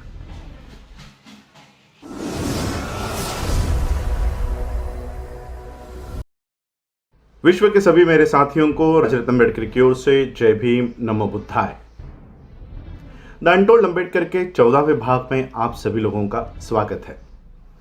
डॉक्टर बाबा साहब अम्बेडकर जी ने 20 मार्च 1927 को महाड़ के चौधार तालाब का आंदोलन किया। आज भी हम सभी लोग यही जानते हैं कि डॉक्टर बाबा साहब अम्बेडकर जी का महाड़ का चौधार तालाब का जो आंदोलन है वो पानी पीने के लिए है। लेकिन बाबा साहब अम्बेडकर खुद अपने राइटिंग एंड स्पीचेस में महाड़ एज अ सत्याग्रह का जो चैप्टर लिखते हैं उसमें पहले ही लाइन में बाबा साहब क्लियर करते हैं, पहली लाइन में लिखते हैं कि महाड़ का जो चौधार तालाब का आंदोलन है वो पानी पीने के लिए नहीं है। एक तरफ हम सभी लोग ये मानते हैं कि बाबा साहब अम्बेडकर जी ने पानी पीने का आंदोलन किया है, और दूसरी तरफ खुद बाबा साहब अम्बेडकर ये कहते हैं कि मैंने कोई पानी पीने का आंदोलन नहीं किया। तो आइए देखते हैं कि महाड़ के चौधार तालाब का आंदोलन आखिर है किस लिए। 1923 में बोले कमीशन ने म्यूनिसिपैलिटी के जितने भी तालाब है, जितने भी कुएं हैं, सार्वजनिक पानी पीने के जितने भी प्लेसेस हैं, वो सारे खुले कर दिए, सभी लोगों के लिए, सभी भारतीयों के लिए खुले किए। वो किस जाति का है, किस धर्म का है, ये इससे अंग्रेजों को, बोले कमीशन को कोई लेना देना नहीं था। और इसी कानून के तहत महाड़ का चौधार तालाब भी सभी लोगों के लिए खुल गया। 1923 में पारित किया गया यह कानून, यह अधिकार सभी लोगों को देने के बावजूद भी वहां के अस्पृश्य गिनने जाने वाली जो जातियां थी, जो लोग थे, वो उस तालाब को हाथ लगाने से डरते थे, वो उस पानी को छूने से डरते थे। बाबा साहब ने देखा कि कानून पारित कर दिया गया है, सबको अधिकार दे दिए गए हैं कि ये पानी सब लोग पी सकते हैं, फिर भी वहां के जो लोग हैं वो उस पानी को हाथ लगाने से डरते हैं। बाबा साहब अंबेडकर जी ने 1923, 24, 25, 26 और 27 के मार्च महीने तक छोटी छोटी मीटिंगें ली।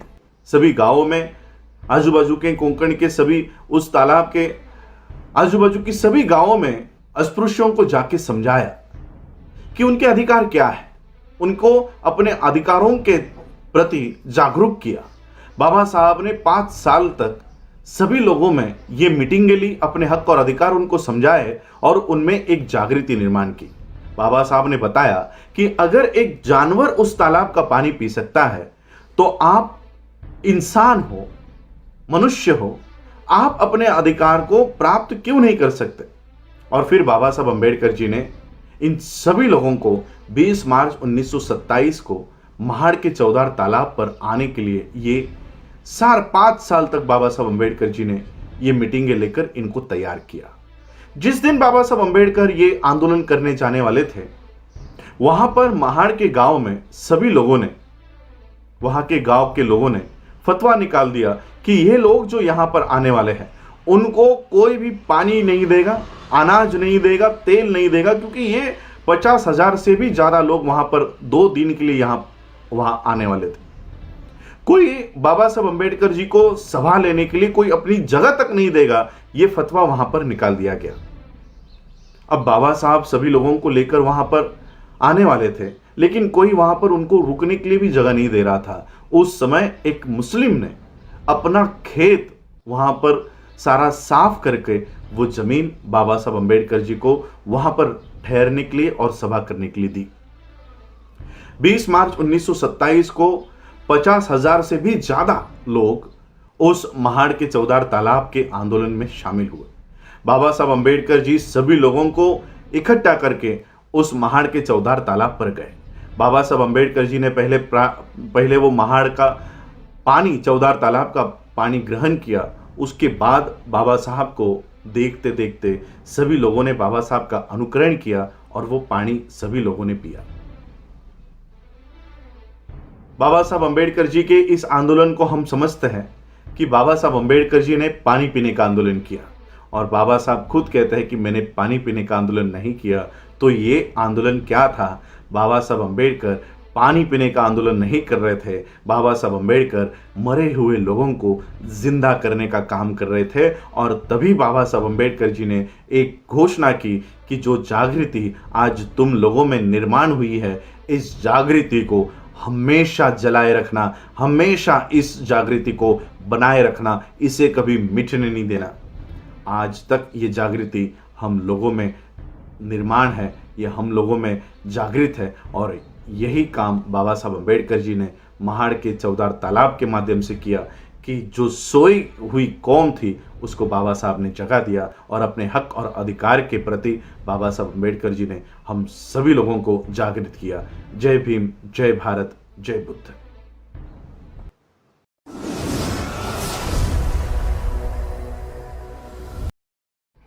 विश्व के सभी मेरे साथियों को राजरत्न अंबेडकर की ओर से जय भीम, नमो बुद्धाय।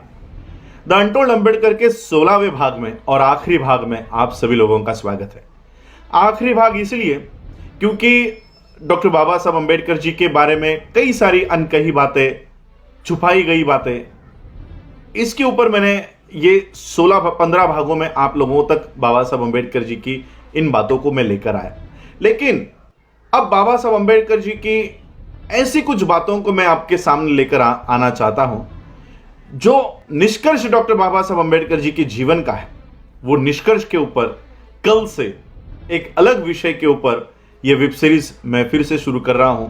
लेकिन विषय अनटोल्ड अंबेडकर नहीं होगा, विषय होगा डॉक्टर बाबा साहब अंबेडकर जी के जीवन का निष्कर्ष यानी बौद्ध धम्म, उस धम्म को बाबा साहब अंबेडकर जी ने भारत में कैसे पुनर्जीवित किया। बाबा साहब ने द बुद्ध एंड हिज धम्मा 5.5 सालों तक बाबा साहब ने इस ग्रंथ को निर्माण करने के लिए लगाया। उस ग्रंथ को हम लोग सिंपल तरीके से जानेंगे कि बाबा साहब अंबेडकर जी ने किस तरह का बौद्ध धम्म दिया हुआ। और यह जानने से पहले मैं आप लोगों को डॉक्टर बाबा साहब अंबेडकर जी का फिर से द अनटोल्ड अंबेडकर में से ये एक बात और आप लोगों को बताना चाहता हूं। 26 नवंबर 1949 को डॉक्टर बाबा साहब अंबेडकर जी ने भारत को संविधान ने अर्पण किया। बाबा साहब जब इस देश को संविधान दे रहे थे तब डॉक्टर बाबा साहब अंबेडकर जी ने भाषण में अपने एक बात कही कि यह संविधान मैंने काफी बढ़िया बनाया है, उत्कृष्ट बनाया है। अगर इस संविधान को लागू करने वाले लोग अगर गलत हैं तो संविधान किसी काम का नहीं होगा। जरा सोचिए, जिस महामानव ने इस देश के संविधान को बनाने के लिए इतना संघर्ष किया, अपनी शारीरिक परिस्थिति न होने के बावजूद 2 साल 11 महीने 18 दिन तक लगातार इस देश के संविधान को निर्माण किया, वही महामानव इस देश को संविधान देते समय कहते हैं कि यह संविधान कितना भी उत्कृष्ट क्यों ना हो, इसको चलाने वाले लोग, इसको लागू करने वाले लोग अगर गलत है तो संविधान किसी काम का नहीं होगा। बाबा साहब ने ऐसी बात क्यों कही? क्योंकि बाबा साहब को पता चल चुका था कि यह संविधान तो बढ़िया है, जिनके हाथों में जा रहा है, यह संविधान जिनके हाथों में जा रहा है, वो लोग इस देश को संविधान के अनुसार नहीं चलाएंगे, यह संविधान लागू ही नहीं होने देंगे। और इसलिए डॉक्टर बाबा साहब अंबेडकर जी ने 1954 में रंगून के कॉन्फ्रेंस में 4 दिसंबर 1954 को बाबा साहब अंबेडकर जी ने रंगून के कॉन्फ्रेंस में एक बात कही। बाबा साहब ने वहां पर उपस्थित 150 देशों के बौद्ध राष्ट्रों के सामने बाबा साहब ने कहा कि आपको अगर बौद्ध धर्म का केंद्र बिंदु अगर कहीं करना है पूरे विश्व में तो वो भारत में कीजिए।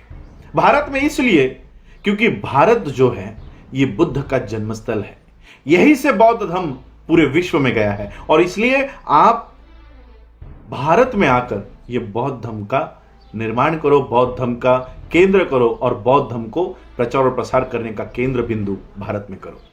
बाबा साहब अंबेडकर जी ने देखा कि भारत के संविधान में हम लोगों को जो हक और अधिकार है वो देने के लिए इस देश के ब्राह्मण ही तैयार नहीं है। इन हालातों में मेरे लोगों को, इस देश के लोगों को मैं ब्राह्मणों के इच्छा के अनुसार नहीं छोड़कर जा सकता। और इसलिए बाबा साहब अंबेडकर जी ने बौद्ध राष्ट्रों के सामने ये बात कही और उन लोगों को भारत में इनवाइट किया।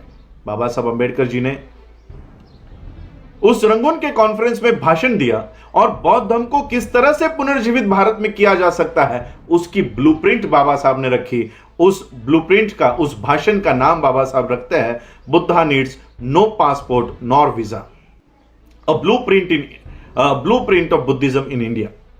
बाबा साहब अंबेडकर जी ने यह भाषण वहां पर दिया। बाबा साहब अंबेडकर जी ने कहा कि बौद्ध धर्म भारत से कैसे नष्ट हुआ, क्या बुद्ध की जो टीचिंग्स थी, जो शिक्षा थी, क्या वो कमकुवत थी, क्या वो कमजोर थी, इसलिए बौद्ध धर्म नष्ट हुआ?